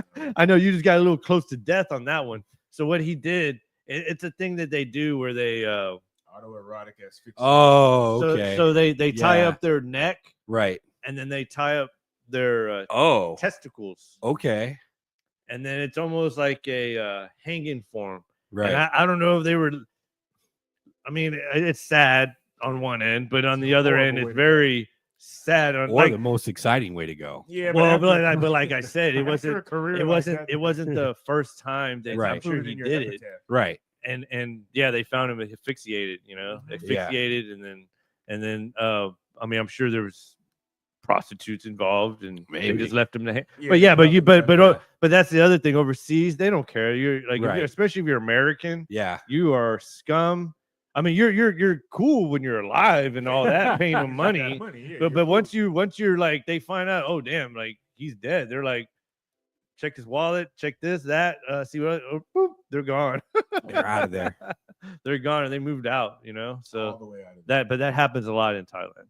And then he happened to be David Carradine, Yeah. which is a famous Kill Bill. Yes. Yeah, he was Bill also. Yeah. So no, that's the David Carradine. He also Wild. played Kwai King Chang in Kung Fu. He Mm. was a Chinese man. He spoke with the accent too. Uh, Like, you killing my brother. let me get my card because there was another thing I wanted to bring up. Is See, his last name I have Carradine? index cards now. Oh, Professional. man. Super professional. Somewhat semi-professional. Super professional. Semi-pro. Yeah. These cards. Okay, Quick what fire else? questions now. And then we're gonna have pictures real quick. Yeah. Pictures? Yeah, we're gonna put Okay. Pictures of what? other things we're gonna like, just kind of. Oh, you did say you were going to do show prep. Well, yeah, a little bit. No, hey man, shit. Yeah. No, I mean it ain't. I mean, my college has to come from something. You know? I mean, that's the only reason why I have index cards is because of my notes and taking. And I always try to like now channel it where I'm like, instead of being forced to apply it to a paper, Yeah. or forced to apply it to a subject that I am being forced to read or know about, I was like, well, I mean, maybe I should start Right. applying it more to my. Nah, man, but I'm sure your degree helps out with your comedy. Well, I mean, journalism. Yes dude. and no. I think it's probably more the interest than the degree. I could probably do the same thing without the degree, but it's certainly. I mean, I don't know. But I still feel it's like a concrete thing to have. I mean, you have you have a it's bachelor's useful. degree. Yeah, for sure. Yeah, I'm still trying to 100%. get my bachelor's. It's basically it's basically kind of a research degree in a way. It just kind of shows. Yeah. You know, Where'd you get it from? University of Illinois. Oh, Yeah, I'm smart. fighting the line. Smart motherfucker. Yeah. He said he was a little smart shit when he was little. I'm smart. He used to get bored and just like to fuck with people. Chicago? No, I'm from Northwest Illinois. Which city? It's called Quad Cities. Quad Cities? Yeah. I thought that was Iowa. No, there's Iowa cities in the Quad Cities. Okay. So you know you're well traveled or something. Yeah, well traveled. Shit, yeah. Family everywhere. Hell yeah. I got Yeah, family I in say the Quad Rockford Cities and and Chicago. people look at me. Oh, I know Rockford. Yeah, for Mhm. sure. Yeah. But yeah, I say the Quad Cities. People are like, what? I'm like, all right, you know Davenport, Yeah, Iowa? Davenport. And they're like, no. And I was like, okay, well, I'm from across there. I'm from across the river there. I'm from Moline, Illinois. Okay. And I'm like, you know, Rock Island? And they're like, no.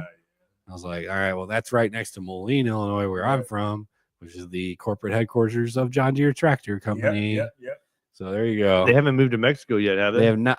That's a good question. I did have again, not to bring this down, but I did have a couple friends who just got laid off. Yeah. And, They probably won't move to Mexico now. I don't think because they of the will. tariffs. No, Well, the right, tariffs will be yeah. more expensive for them. Exactly. Yeah. It would not make sense. So they'll probably keep shit.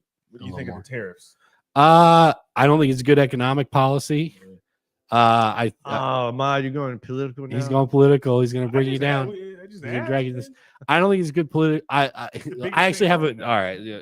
So I don't think it's good economic policy, but I do think it's great that I hope that we have it's going to start this real animosity between us and the borders. Like I hope we have a really hate relationship with the borders, because countries that hate each other have the best borders. Right. Like if you look at India and Pakistan, Uh-huh.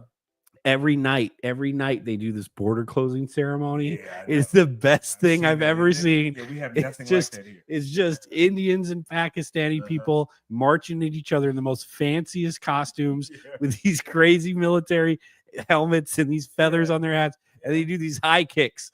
And it's the best thing I've ever seen. It really is. And I it's love like, that. I want that for America. I want that Right. on the northern border. I want that on the southern border. I want us to do high kicks against the Mexicans and the Canadians. I think it'd be great. Yeah, I It'd be know, very right? fun. Yeah, it'd be fun. No, I enjoyed that hockey game that I saw. Yeah. Oh, yeah. Yes. The nations. Yeah, Yeah. the It's four nations. crazy. Yeah. And you saw how they, and you know, getting into sports a little bit. Right. I like how they did that instead of doing like an NHL All-Star game. Right. 'Cause that's what people talk about, the NBA All-Star game. Yeah. I'm It's so like, boring now. It's stupid though. Yeah. it's like- 100%. Back in the day, yeah, like Dr. J and all them, Right. those motherfuckers needed like that 10 grand you got for winning the game. Right. So that's why they played hard. And then even this last All-Star game, like the 2 minutes before the game, LeBron's like, I'm not playing. Yeah, exactly. What the But fuck? why wait? What are we doing? What are we doing? It's stupid. But if they had more international competition, Yeah. because in Europe they don't have you don't have the English Premier League All-Star game. Right. You don't need it Right. because they play internationally. That's like an All-Star game. Right. So that's my whole thing. I think that thing's all played out, especially when cats are making 40 million a year. Right. Why would they show up and play this extra game? Right. And risk either hurting themselves or embarrassing themselves in some way. Yeah. That's why LeBron didn't do the dunk contest for so long. Yeah, yeah. And they've been talking about like they wanted the one-on-one. Mhm. They should do 1v1s, but no, you can't, because the best team basketball players aren't necessarily the best 1v1. Right. So when some 6th man wins that shit, Right. it embarrasses the hell out Yeah. of Steph Curry or somebody. Yeah, It's not yeah. like that. Right. So you can't do that. Anyway, so we segued into sports and politics. There you go. We got them How both. fucking Hitting dumb them we are. both. You're Uh-huh. versatile. Hit them both hard. But yeah, I'm with you on the tariff thing's weird, but I never thought about that, like really militarized borders. Yeah, it'd be fun. So that would I don't know. It'd be great. Yeah. Well- and it'll light a fire in the ass of Mexico and Canada. Right, sure, for sure. But yeah, again, not to get too political about it, but Mexico's showing up to the Supreme Court, I think tomorrow, Uh-huh. and they're arguing, be like, "Hey, quit sending guns to Mexico." Yeah, yeah. Because that's we always- are like their but- number one but see, supplier. that's always been the game, though. Yeah, they send us drugs, we send them We send guns. guns. Exactly. It's fun. That's the way it works. It's a fair trade. Yeah. I mean, that was bullshit they taught us in economics, guns and butter. We're both getting killed over Yeah. things we're sending across the border. Exactly. It's great. Guns and drugs, not guns and butter. Right. Remember that in economics? They always did the guns and butter. I don't remember that one. Okay, maybe. How old are you? I mean, 37. You're a little younger than us, yeah. So we learned economics, and that was for the guns and butter. Huh. Yeah, I just remember that part. That's how they taught us about commodities and scarcity. Mm. Mm-hmm. I still never understood. I'm a big butter fan. I don't know. I don't know. I'm a huge, but I like guns too. I'd be a big butter guy. Did you hear about Fast and Furious? Yeah. Obama administration. Right. Yeah. No. Yeah. Where they sold guns just so they can see if they're coming Right. back on the... Well, they knew. Right. Yeah, of course. They knew. Yeah, So, right. Well, sting operations in general, just somebody who has a little bit of experience in law enforcement. Yeah. But I hate sting operations in general. Right. You're creating a crime. Right. still It's kind of entrapment. But I yeah. still feel it was Mhm. still a little more complex than I would understand, because I still know at the end a lot of the attorney general at the time, a lot of people, even after it happened, they still stepped back and were kind of like, well, I didn't clear it. Of course. I didn't clear it. Nobody did. Yeah. And then That's they're like, right. well, he said that. That's probably part of the problem. He said they That's weren't probably why I going got over. fucked up. Yeah. And then it seemed like somebody else was like, well, they said for us to let him go over. And then Yeah. he's like, well, no, I never really said that. And then it was just going, but that's what I'm saying. There was never really no conclusion to even on that situation too. Yeah, because it's But I can even go farther. okay. So also Rafael Quintero Okay. was brought to New York from he's Sinaloa cartel. Right. So- Yes. So he was tied into Kiki Camarena, I've heard of and it. you've heard of Kiki Camarena, right? Right. Kiki Camarena. And see, when I was younger, I swear I told my mom, I was like, yo, I don't know. I just remember my dad saying, hey, look. And I'd be like, huh? And he goes, that guy was a Marine and he was a badass. Mm-hmm. And yeah, those fuckers killed him. Mm-hmm. And then I was young. I mean, Right. my dad was telling me probably when I was like 5 or 6, Yeah. that those fuckers killed him, So then I was like, oh shit. So then yet again, as I got older, I was like, oh, Kiki Camarena, oh, DEA agent. Right. Oh, he found out too much. Yeah. Oh, he hit the bottom of I think he found out too much. And there was also cartel involvement with what he found with not only the weed, but then drug arms trafficking too. Mm-hmm. And that was during the Iran Contra. Yeah. So It's fun. our country is just, I don't know, but my point is our country's always just been kind of just involved for whatever reason. Are we the bad guys? Well, okay. No, I say it's still the deep state though. Well, check I it still say it's a deep state. Well, yeah, but see, It's a deep state. well, what is the thing? People talk about the deep state as if it's this really organized thing. Right. It's not. But having worked, even just in local, I was a civilian employee, but having worked in law enforcement, when you see the levels of non-cooperation all these different agencies have, who are supposed to have like national security and law enforcement in common, and it's everybody trying to get their investigation in and trying to get their fucking bones and trying to get their bounty, right? So when you look at like Iran Contra and all that, and what they're talking about with the CIA, like with the CIA, you have just so many operatives, and they don't report to anybody every Right. day. That's what happened with the thing on Hadley with the shooting of the 2 people with the heroin and the officer that just went to prison with HPD. Oh, you're planted the evidence. no, there was definitely something going on there. Yeah. But what it was this guy who I knew of was just an undercover officer, and when you're undercover like that, because I would see him coming to the station, not necessarily him, but you would see these undercover guys, and Yeah. I mean, you would see guys walking right in the police station who look like, okay, that guy's a shot caller with the Aryan Brotherhood. But he's a cop. And then you see these black dudes just pants below their ass and all that, and you can see how fools like, And they get allowance for that. yeah, they get allowance for all that, but you can see how. But also they're fools sometimes probably, twist up. but also they're kind of racist. But also probably kind of a little racist. But the Yeah. thing is that those undercover officers were very independent, Right. and they're all doing their own thing. And then you know, Eric Holder might have signed a paper or something or been somewhat involved, but and a lot of time when you got an attorney general who's a lawyer, he doesn't know shit about law enforcement or any of that type of thing. Yeah, but attorney So, general. the stupid thing about it, that's. I mean, you're The head of the law enforcement. Yeah, you're the. you are. I mean, no. Which is part of the problem. Yeah, but the One attorney. guy, and you got all these different agencies. It's just do like pretty much the same thing. all these could be cases, and they're on his desk. It's just he's attorney general. It's his decision if he wants to even look at them. Yeah. If he wants to look at him, it's some other higher up who has money or whatever is saying, "Hey, you need to look at that." He's like, fuck it, okay. And then he pulls it in, like, all right, I'll look at it. So they have their choice. I feel like They to do, and decide. somebody has to prioritize. But back to the Fast and Furious, he didn't get never charged for that. No, but see, you got to look at it. Like if like some guys in an agency, whatever agency it would be, CIA, FBI, whatever, are like, hey man, I got a good idea.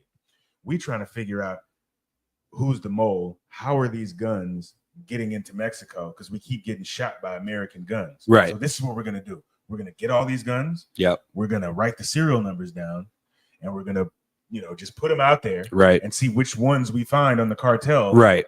And boom. Yeah. And, sounds like a good idea. Some people, whole towns are gonna be murdered. Right. With these guns. Sure. But, make an omelet, you gotta break some eggs. Right. So that's how it works. Yeah. And people think the deep state is this whole thing.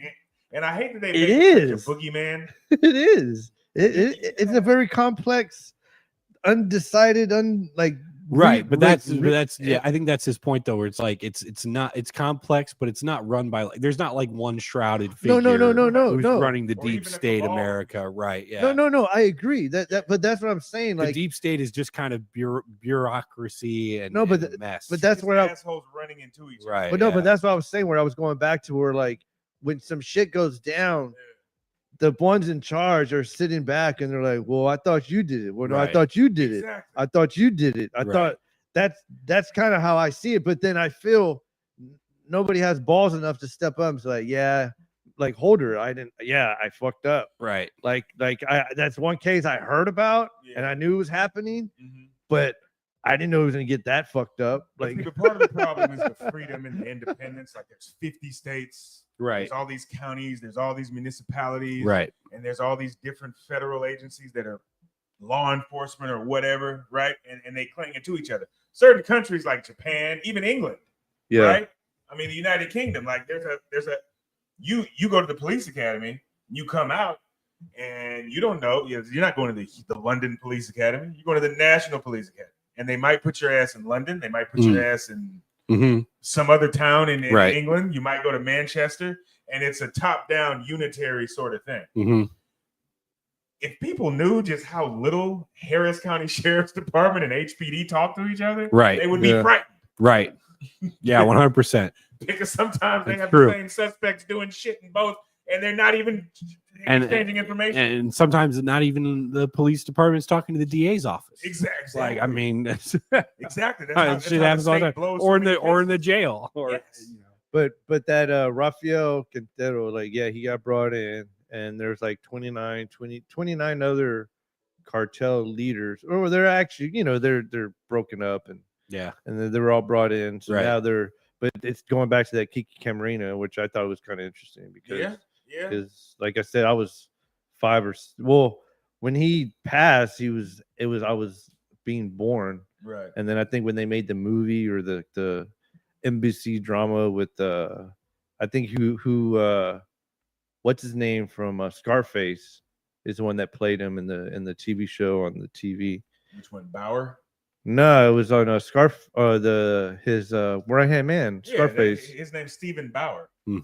Oh no, but what's his character's name in Scarface? Okay. He wasn't Kiki, because Kiki was Kiki Get the Yayo. What was his name? I forget his name.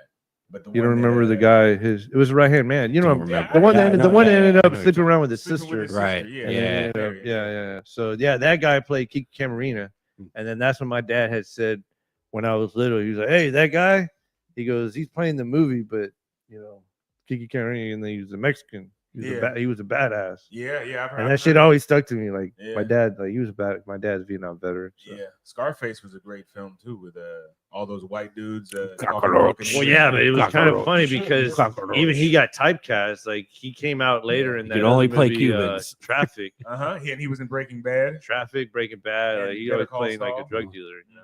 He was Salamanca. No, it wasn't Only one Salamanca. time he played an actual cop was Kiki Katarina, I think. Mm. Oh yeah, and then he played Gleaming the Cube, I think. Okay. You remember the skateboard movie? No. Christian That one I Slater? don't know. Christian Mm-mm. Slater? I love Christian Slater. Yeah, I do. Yeah. Gleaming the Cube? I don't remember that one. Was it anything like Point Break, but on skates? No, it was like, no, Were there a bunch of skaters who were robbing banks? no. Tony Hawk was in it. All right. Oh, shit. Yeah. Do a Goddamn. kick flip. Yeah, man. Like Well, I I gotta thought see that that was a then. common one. Gleaming the Cube. Everybody's I don't thinking know. Gleaming the Cube. I don't know. Christian Slater's True Romance. Was never a big skater. I mean, I liked it, but I didn't really do it. Yeah. So, But yeah, so I'm sorry. But yeah, we had already went over Mackie Madison. we did that. She was the best lead actress. Talked for about Nora. a cat's butthole. Yeah. Cat's butthole. That's why that was And then my, she gave that a was shout my out to main the- thing about the Oscars. That was my main takeaway with the Oscars. Shout out to the sex working industry. Shout out. And then Debbie Moore, kind of like, Yeah. damn. You know, and then that's one thing I wanted to bring up too, is just like how I think that's kind of like relative to where you're at a job and then somebody cooler or younger comes in, Yeah. and then you've been there for all these years Yeah. trying, auditions. I'm referring to Demi Moore too. Right. Auditions, you've been there waiting. You've gone through this, gone through divorce, Right. fucking whatever, Ashton Kutcher, whatever, I don't know. And then you're like, damn, I'm gonna be a best actress. Now I gotta play somebody's mom. And Yeah, then I know, no, that's but I'm Right. talking about where then Mickey Madison just That's what I'm saying. Like you went from being the lead woman in the, and like the sought after, and now you're playing that. Now you're playing somebody's mom. Somebody's mom or some mean lady. did you boss. see the substance? I didn't see I it. did not see this. I haven't Yeah. seen any of these What Oscars. is Yeah, see that's the thing. I don't see none I of haven't them. seen Nobody any of goes them. I don't know who I do watches not these, go to the I don't movies know who anymore. watches these movies. The last movie I saw was Sonic 2.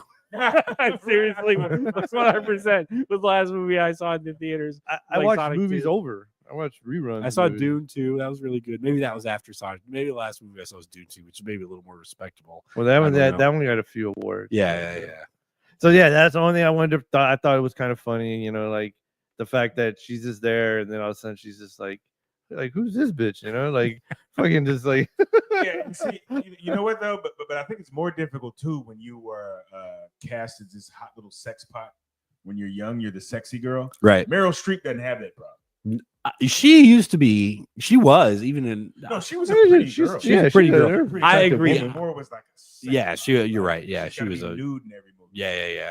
Meryl Streep was like a pretty lady. Yeah, she's a She's a pretty lady. Yeah, but she was never like. There was never like, hey, Yeah, that's right. Meryl Streep showing her tits in this movie. You never got that. You got Yeah, that from Demi Moore. We gotta Demi get Moore's that. Tits in We this need movie. this. Yeah, exactly. You No, never- but Meryl, but see, then maybe that's where Demi Moore's like, damn, maybe I should have got a little bit more away from the whole. Yeah, but it made her a bunch of dough in the back. I mean, it's like, what do you want to do? Right. You want to get it on the front end? I mean, dog, she was married to John McClane, man. I mean, She was married. I to mean, Bruce come Willis, on, yeah, you know. Yeah, and then she went and got with Ashton Kutcher and all that. I mean, she had her time. And then John McClane was John McClane. That's you know? right. Yeah, I mean, And now he's Nakatomi. You not. know, come not on, man. so much anything yeah, I right know. now. You need like, Yeah, he had dementia. Yeah, sad. That trips me out Crazy. Yeah. because it's like these guys have yet again another idol of mine. Yeah, From Pee Wee Herman now to John McClane. yeah. What's how we know we're getting older? That's right.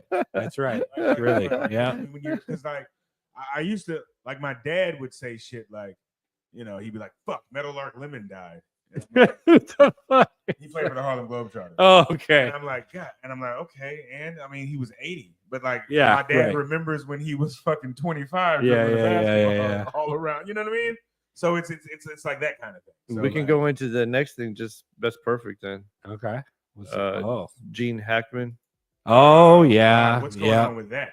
That is the weirdest. So this has made me. This has thrown me for an entire loop because, like, I was like, oh, Gene Hackman died. I'm like, and whenever there's a celebrity death, There's Yeah. always that news story. So like when President Jimmy Carter died, it was like, oh, he died at the age of 100. No cause of death. Was it even 100? I think it was close. No, yeah, it was like 100. It was like Okay. it was a 99 or 100 Yeah, or dude's something pretty like old. that.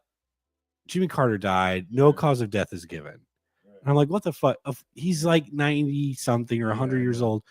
Like, do we need a cause of death? Yeah, It's right. like yeah. what? It's not like he died of autoerotic asphyxiation. No. But now with Gene Hackman, He's not like he it's died in thrown a that- hot tub. It's thrown that for an entire loop because it's like, what the fuck Yeah. happened? It actually Because was Gene- an untimely death. Because Gene Hackman died. Well, here's my theory. This is a real theory that I have.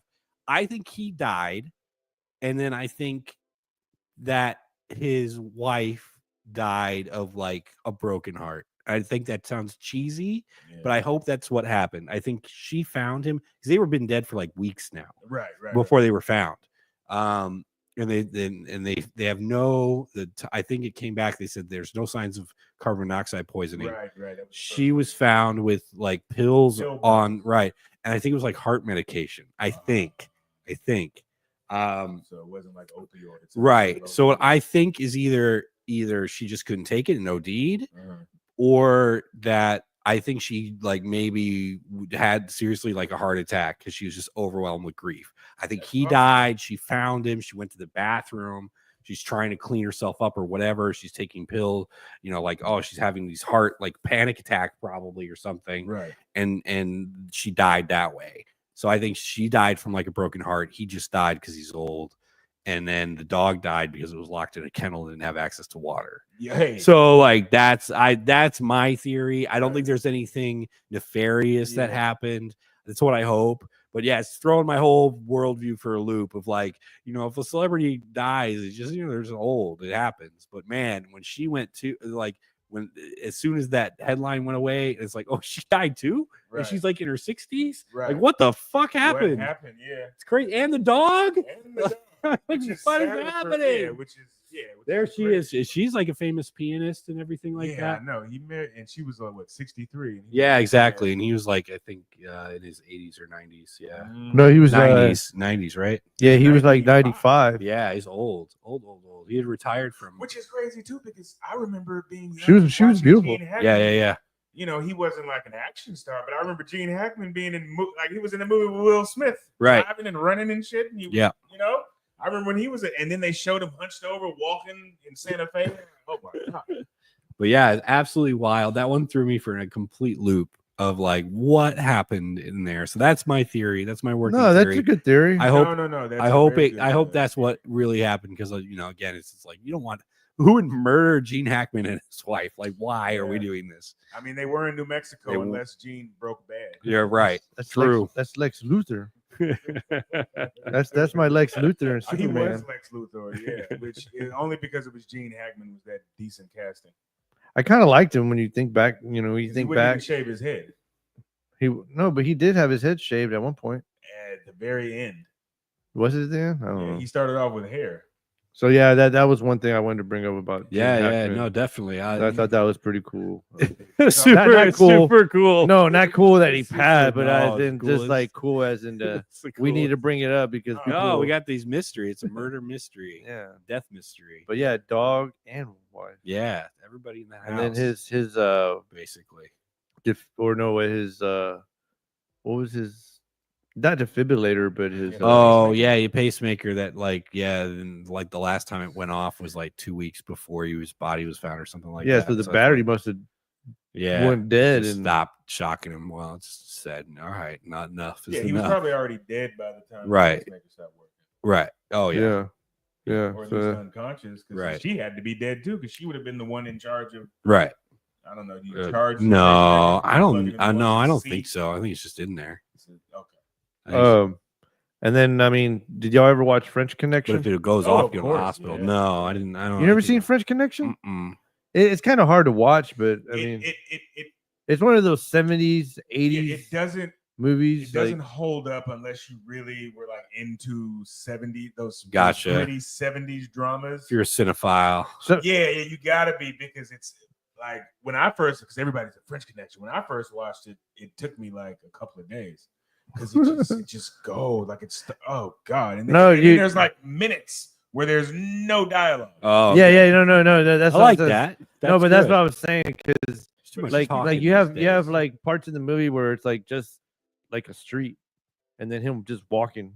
Yeah, or Like a whole 4 minutes, yeah. and probably him just walking yeah. down. And it shows you the And it's drudgery like- of actual police Mm. work because he's just walking, following this Yeah. guy and watching him make different stops. And Yeah, it's kind of there's a lot of movies like that from the 70s where you're like, it's shit. a trip. But you also think about it; those people didn't have a lot to do. And then I thought that, and then Like, the other it's one a with movie for Will 3 Smith. Yeah, Enemy of the State. Yeah, that one I thought was pretty cool. Mhm, that was a really good I- one, which is the opposite of the French Connection. Yeah, I thought that was pretty Because cool. that one was always some shit going on. It was loud. And boom. That's when I liked Will Smith. Yeah. French Connection's but that's not the only movie from the 70s. Even Serpico, Mm. like Yeah. this shit's fucking dull. What is the movie Gene Hackman? That's about Hunt for Red October. Oh Yeah, no, yeah. Classic. That's Yeah, classic. that's classic. that's the shit there. Yeah. Denzel going against the CO and like fuck you. I'm the XO. I'm running this. Yeah. That was badass. Yeah, Sean Connery's Russian, Yep. Scottish, something. They They were all Scottish. speaking He's really. just No, I'm Scottish. saying they were all speaking English Right. when they got to Sean Connery. I always feel Denzel does it right when he plays military. Yeah. That's one his regret. He says he didn't serve. He wish he just would have just done 4 years. Yeah, me too. Yeah, you would have done good. Yeah, I would have. Yeah. You probably would have stayed in. Yeah, Not me, man. I'm a pussy. Well, no, see, I was thinking. See, I'm like you. I had pretty good grades throughout school, Yeah. so I could have gotten in the Air Force. They I wanted to fly like a warthog. I was pretty heavily recruited. I actually did so I quit the Boy Scouts and I joined this thing called the Military Explorers, which is basically just like it's not even it's like it's weird because it's not even ROTC. I know. Right. It's like police explorers. Right. Yeah. Right. Exactly. But we met at like a National Guard base and stuff like Right, that, and right, pretended to do stuff.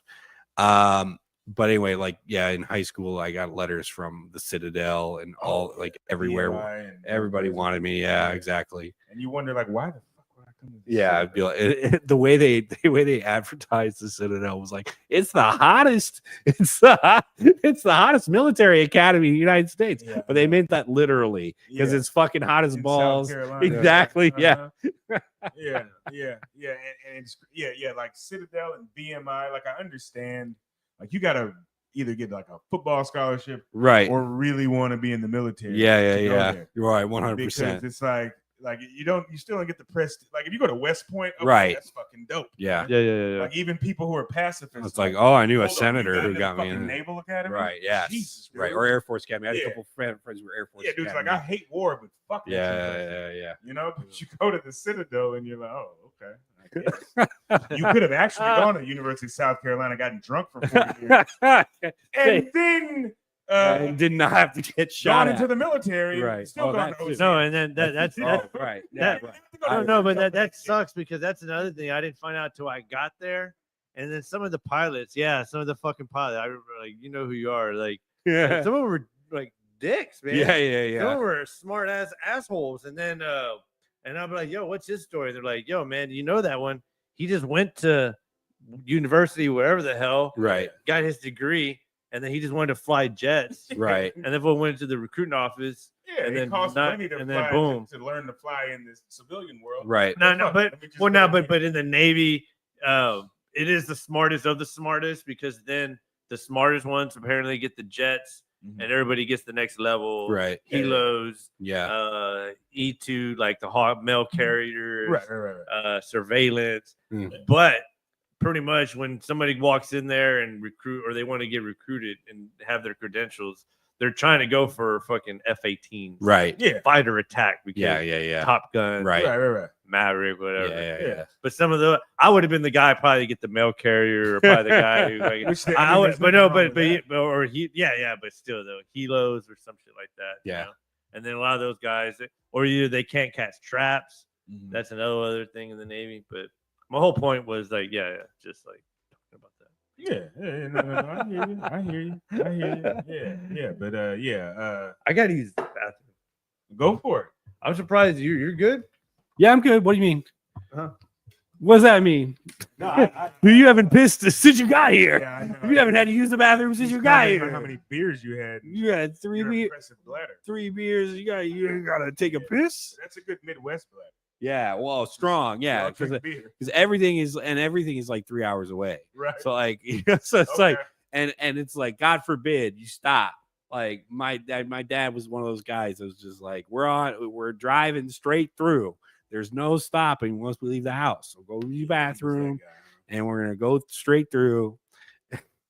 Yeah. We're going to the McDonald's. I had an uncle like that. Yeah, It's like, dude, come on. but we're not stopping. We're going through the drive-through, and then we're just straight through. Like, we don't have to drop a load off, dude. No. Like, we're not truck drivers. Right. Just stop. No, gotta make good time. Gotta make good time. Gotta get there. Cannot not get there. You got to check in at 3 at the hotel. No, stay at grandma's house. God, Yeah, she's, that too, that too. she's Yeah, expecting waiting us. on too. Yeah, She's we waiting yeah, on yeah, us. I had an uncle like that. We're not stopping. And then he do goofy shit like stopping Viter. Right. You Yeah. know Viter? Yeah, I know he would Viter. stop there just to Yeah. antagonize us. He's a horrible man. And I was like, really? He's like, yeah, we're gonna. He's like, what? I'm like, okay, whatever, dude. Okay, you're gonna get us all fucking run out of here. But at least it's daytime.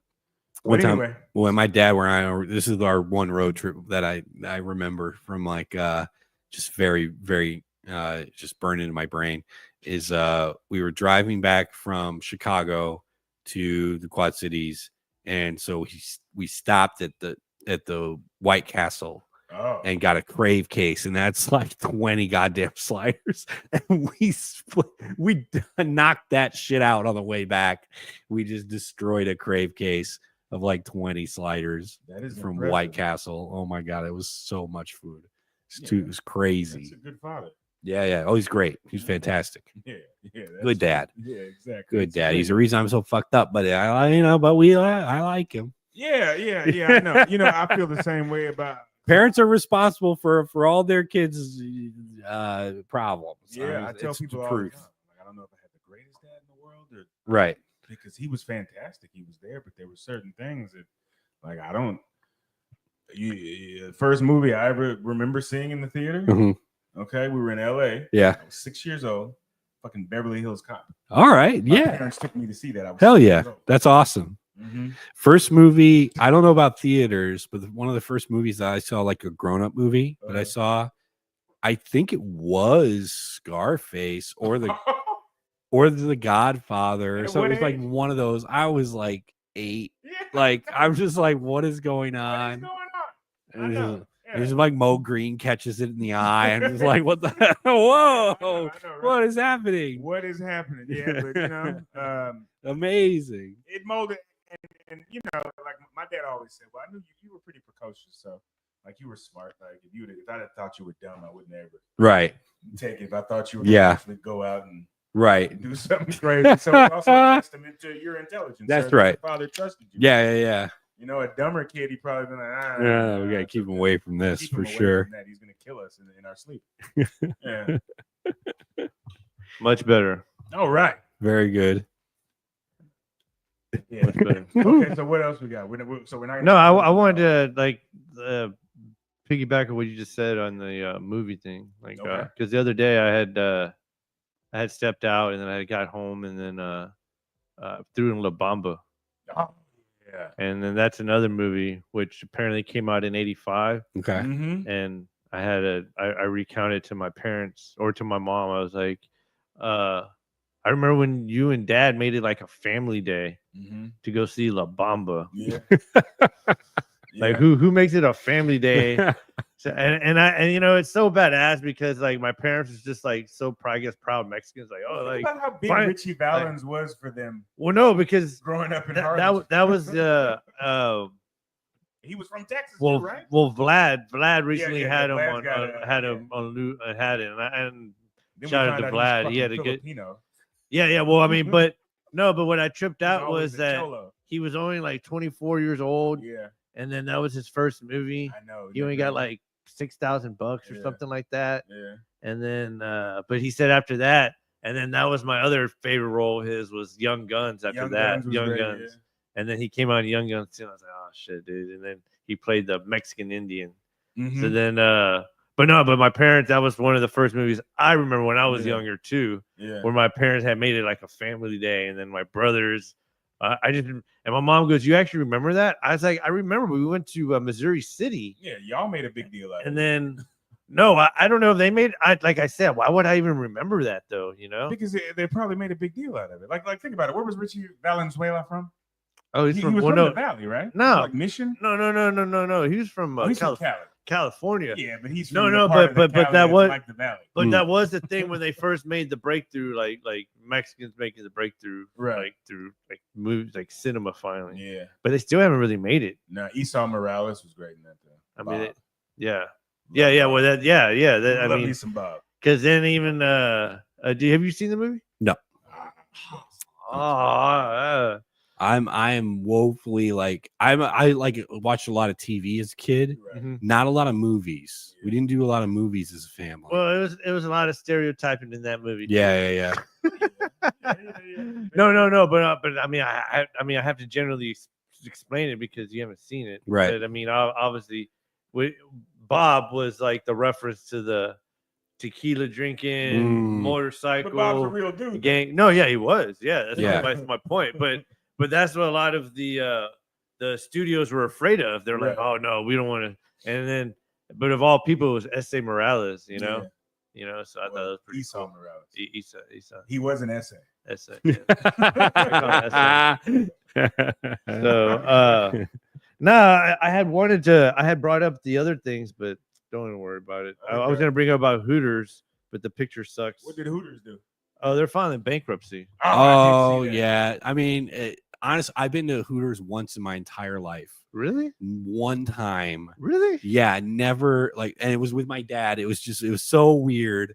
I don't even remember the circumstances. I think we were like at some music conference or something like that. And my dad was a music educator, and I played instruments when I was a kid, through my 20s. And so we went to Hooters together, and it was just the most awkward experience. I don't know if yeah, it's just because I've never been really like in that sort of environment with my father. Yeah, so it's just like sitting one-on-one in getting wings, these titties in my face. Like, and she did that move, that classic Hooters waitress move where she sits down next to you. they sit next to And you she and puts they- then she put like her hands on my knee. I was just like, I melted Yeah. because I was such like a repressed. How know, old were you? I was like in my teens. I was probably like 15 or something like that. That's hard too, 'cause you were all Right. like, Yeah. I was what jazzed you're doing up and shit like that. Yeah. Yeah. So I was just like, oh, can I know. get some wings, please? Yeah, exactly. I'm just like looking straight ahead. I'm trying not to look at her giant titties, which I'm sure were actually kind of mid, but you know, because I was like in the middle of nowhere, Illinois, at this Hooters. So it's just, but you know, but to me, she was the most beautiful woman I've ever seen in my entire life. This Hooters waitress that I wanted to marry. Right?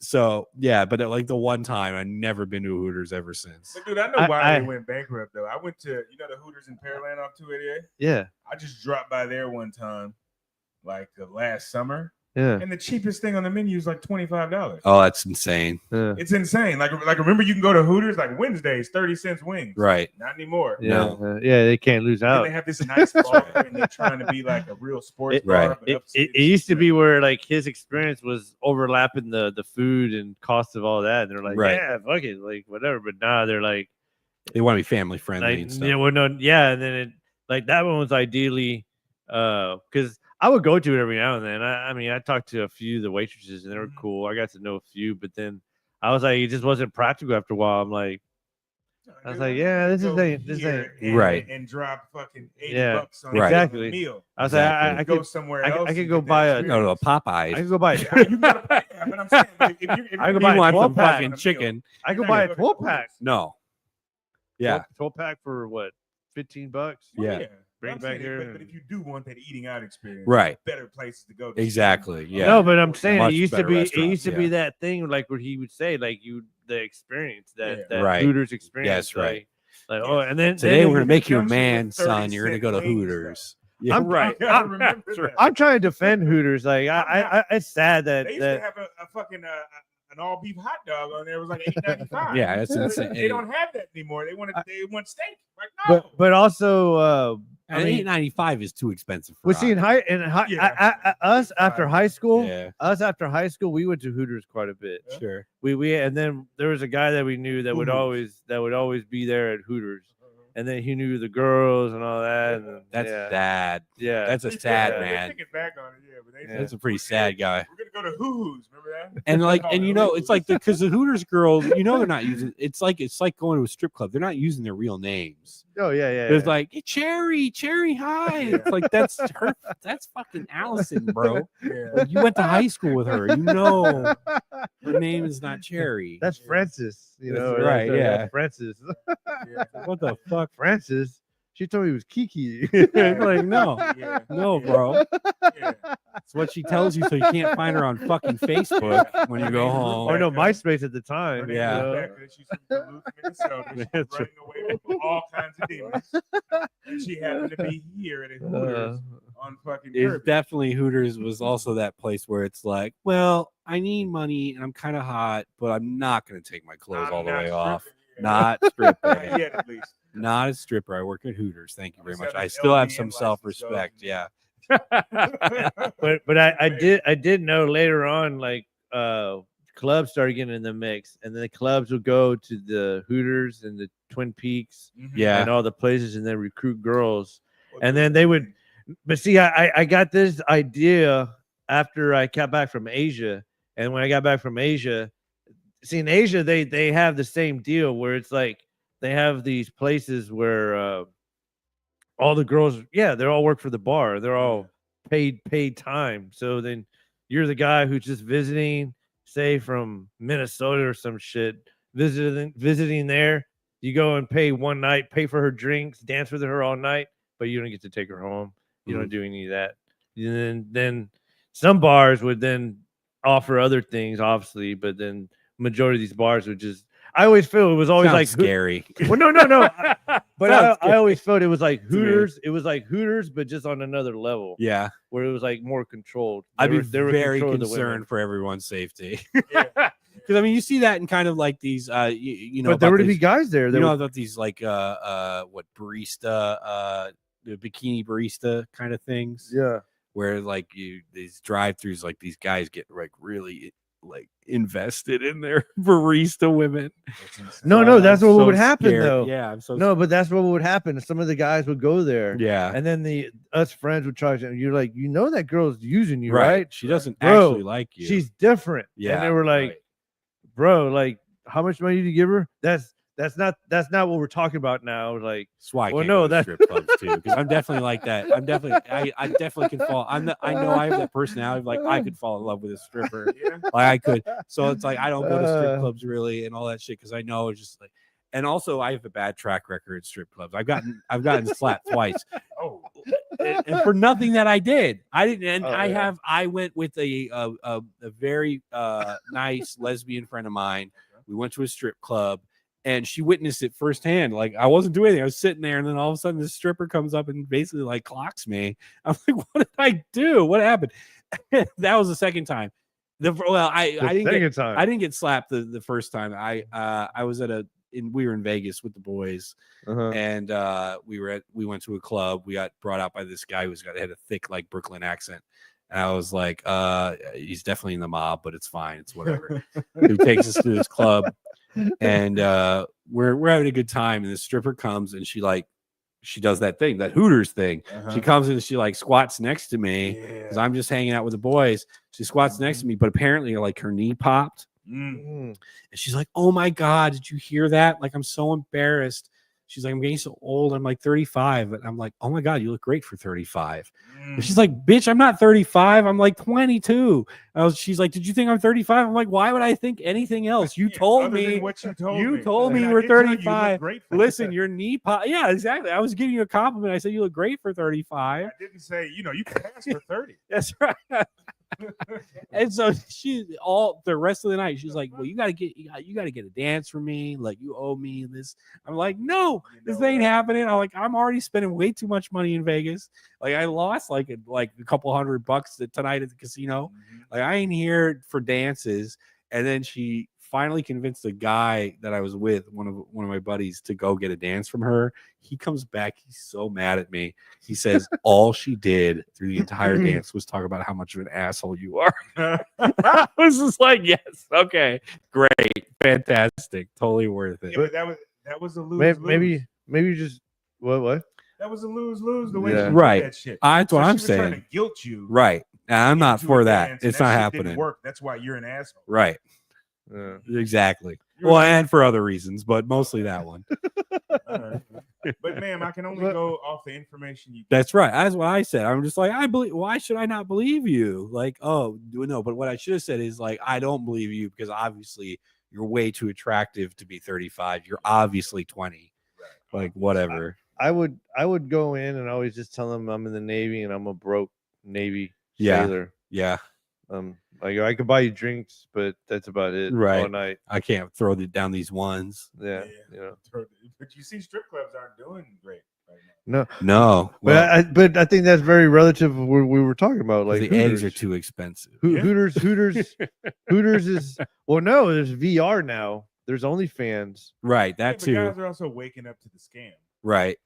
Like this new generation. Well, and just like porn is for the last 20 years has been free. I mean, it's just there. Well, it's just available. And then remember back in the day, we would go and get a bunch of Houston presses, the little Houston press.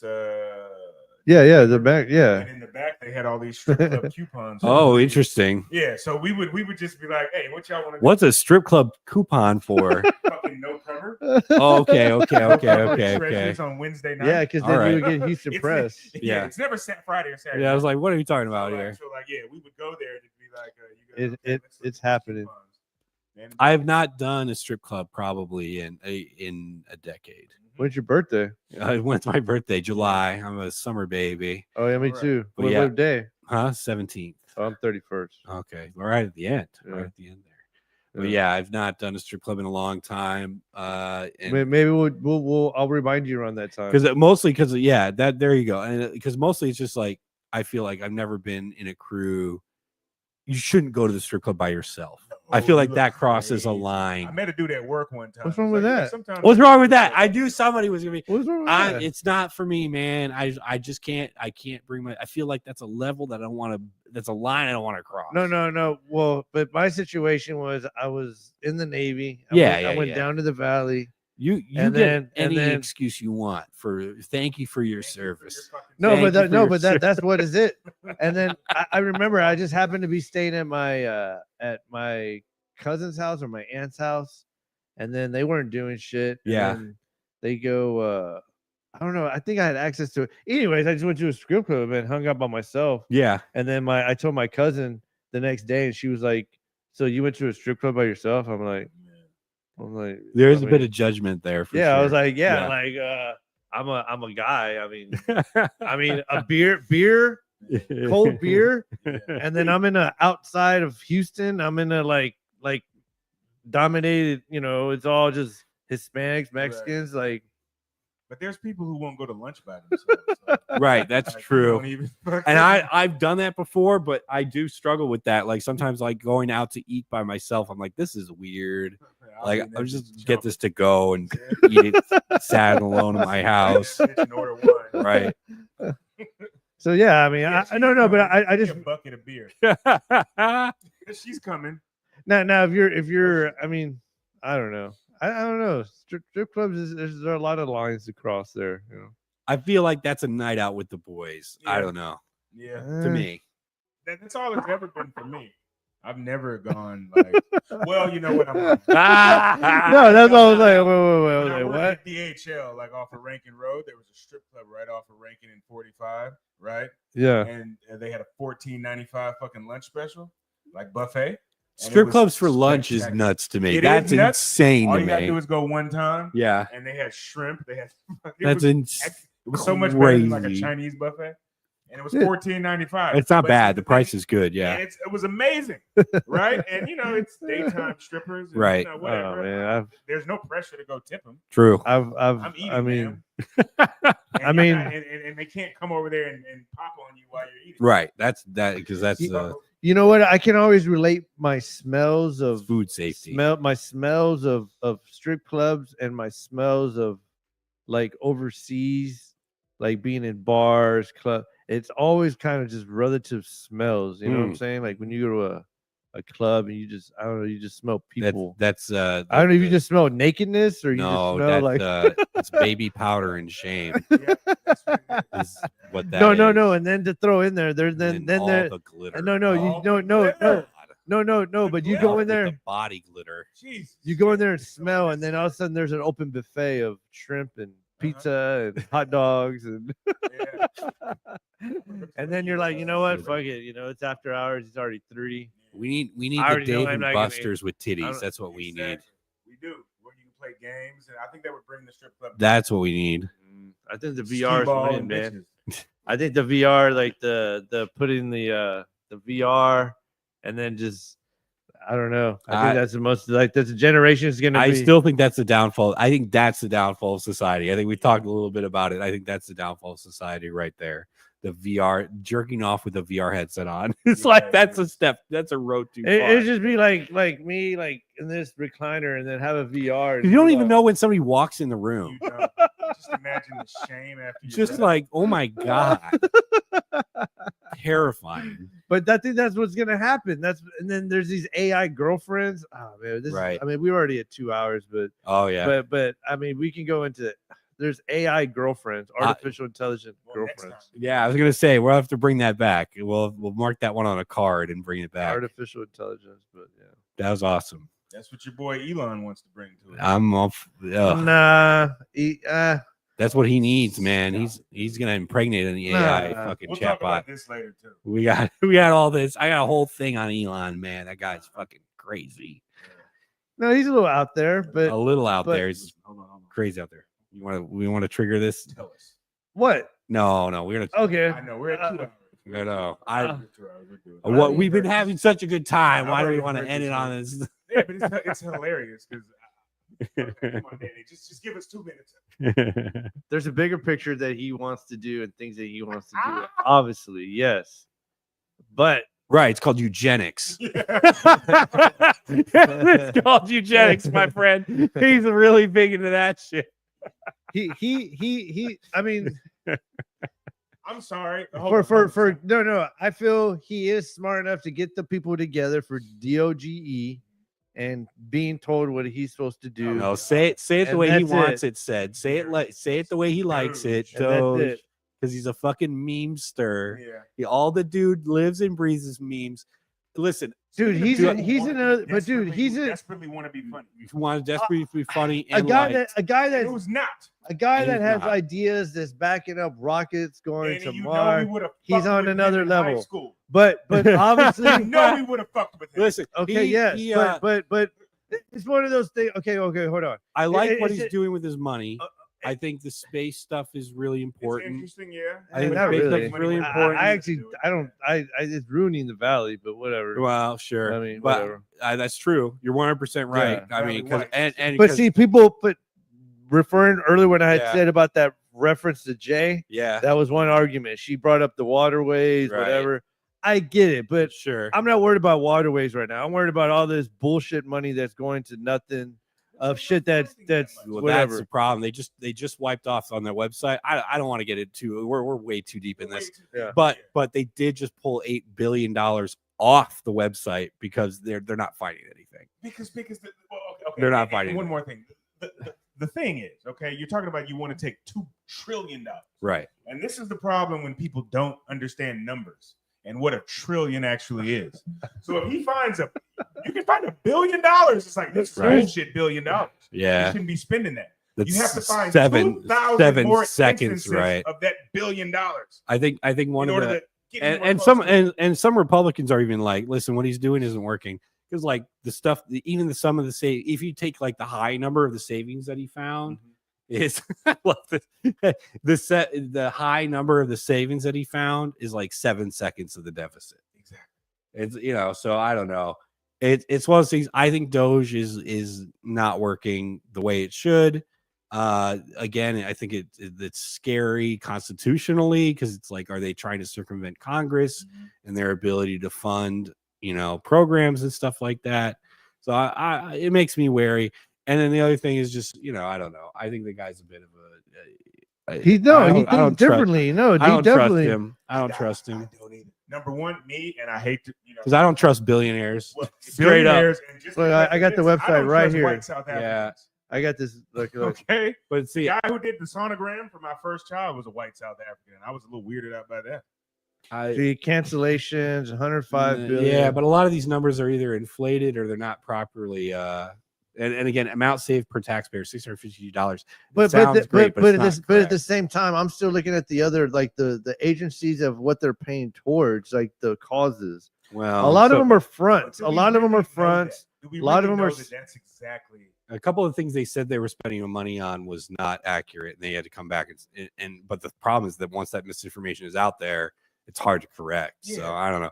Because the thing to me, the thing to me is that I saw one thing that like they spent all this money on transsexual comic books in Peru, right? And I'm like, they probably spent some money on something like art related, yeah. And then some dude made a transsexual comic book, right? And I don't know. Tell me yeah, that right. there's $1 billion spent, right? It wasn't all for that. Yeah, no. Sure. No, but I still just always go to where, I mean, a pothole on the street to a bridge breaking over here, like sure. That's all I'm breaking it down to, just plain simple. Like we have all this money going to all these places, sure, and that, like you said, it might be exaggerated on some ends, but it's like, come on.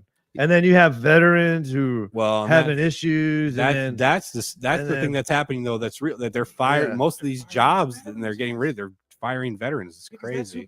No. Okay. Now, like I was telling you. No. But like I was telling you, like when I go to the VA is okay in some sense, but there is wasteful spending there. Sure. There's a lot of people there with these positions. Sure. And I was telling him that when it comes to federal jobs, it needs to go back to where federal jobs was the cream of the crop. Sure. Where it was hard to get a federal job. True. If you were going to get a federal job, now I think it was been inflated to the point now where it's just like it's almost like private sector. And then people take it nonchalantly. I guess all I was saying, it just puts a little fire there. Sure. To puts a little scare to say, hey, I could get fired too. Doesn't mean because I'm federal that I'm okay. My main thing really is when it comes to spending, I guess I'm more of a top-down guy. Mm-hmm. It's like they're cutting from the bottom, which doesn't like drops in the bucket. It just doesn't make much sense. Like what we really need to look at are these major defense contracts and stuff like that, where we're spending really hundreds of billions of dollars on.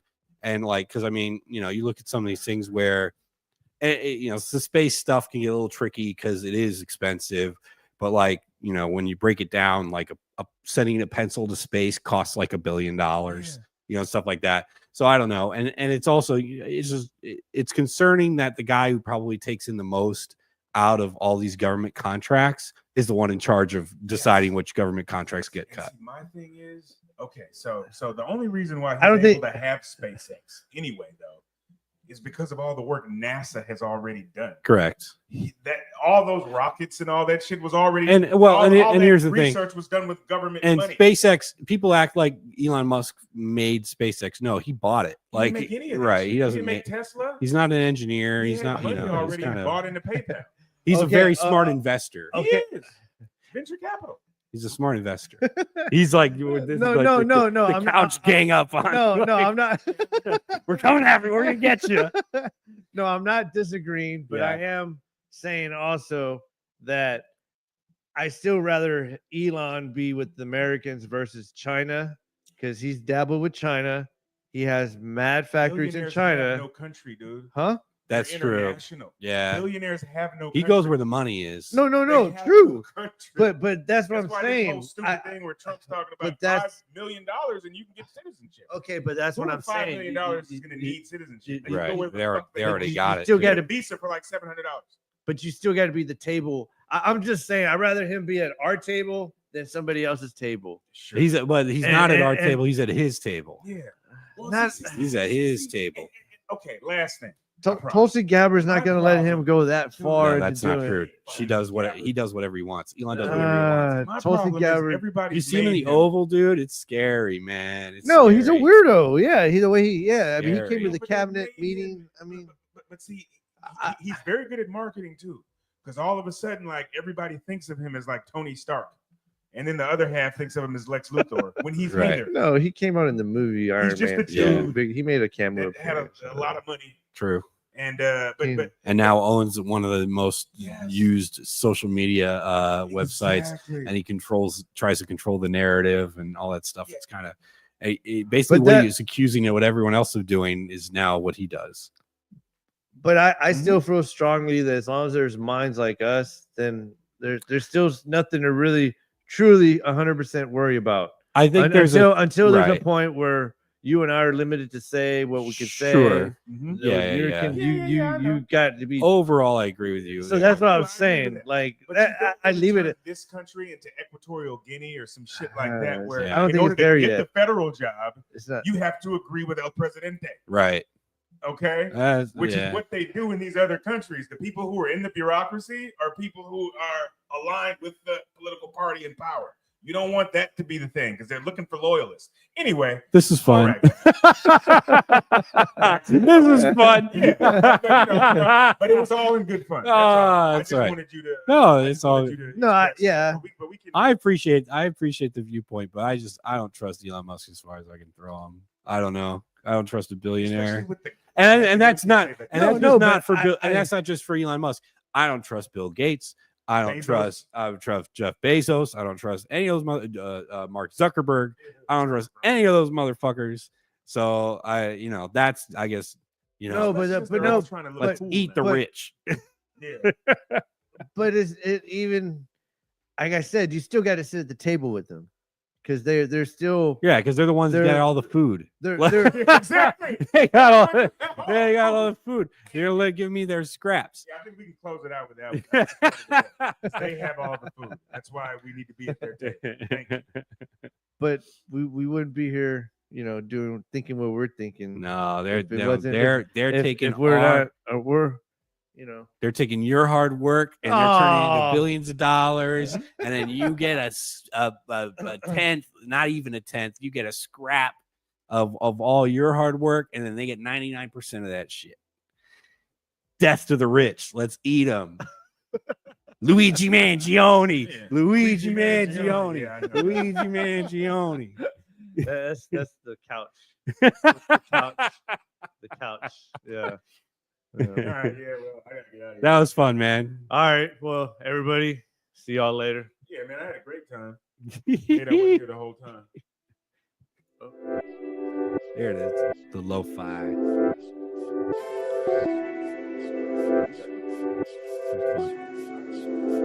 Thank you.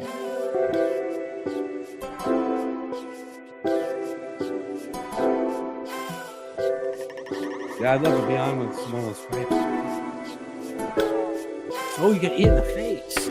How's that fucking?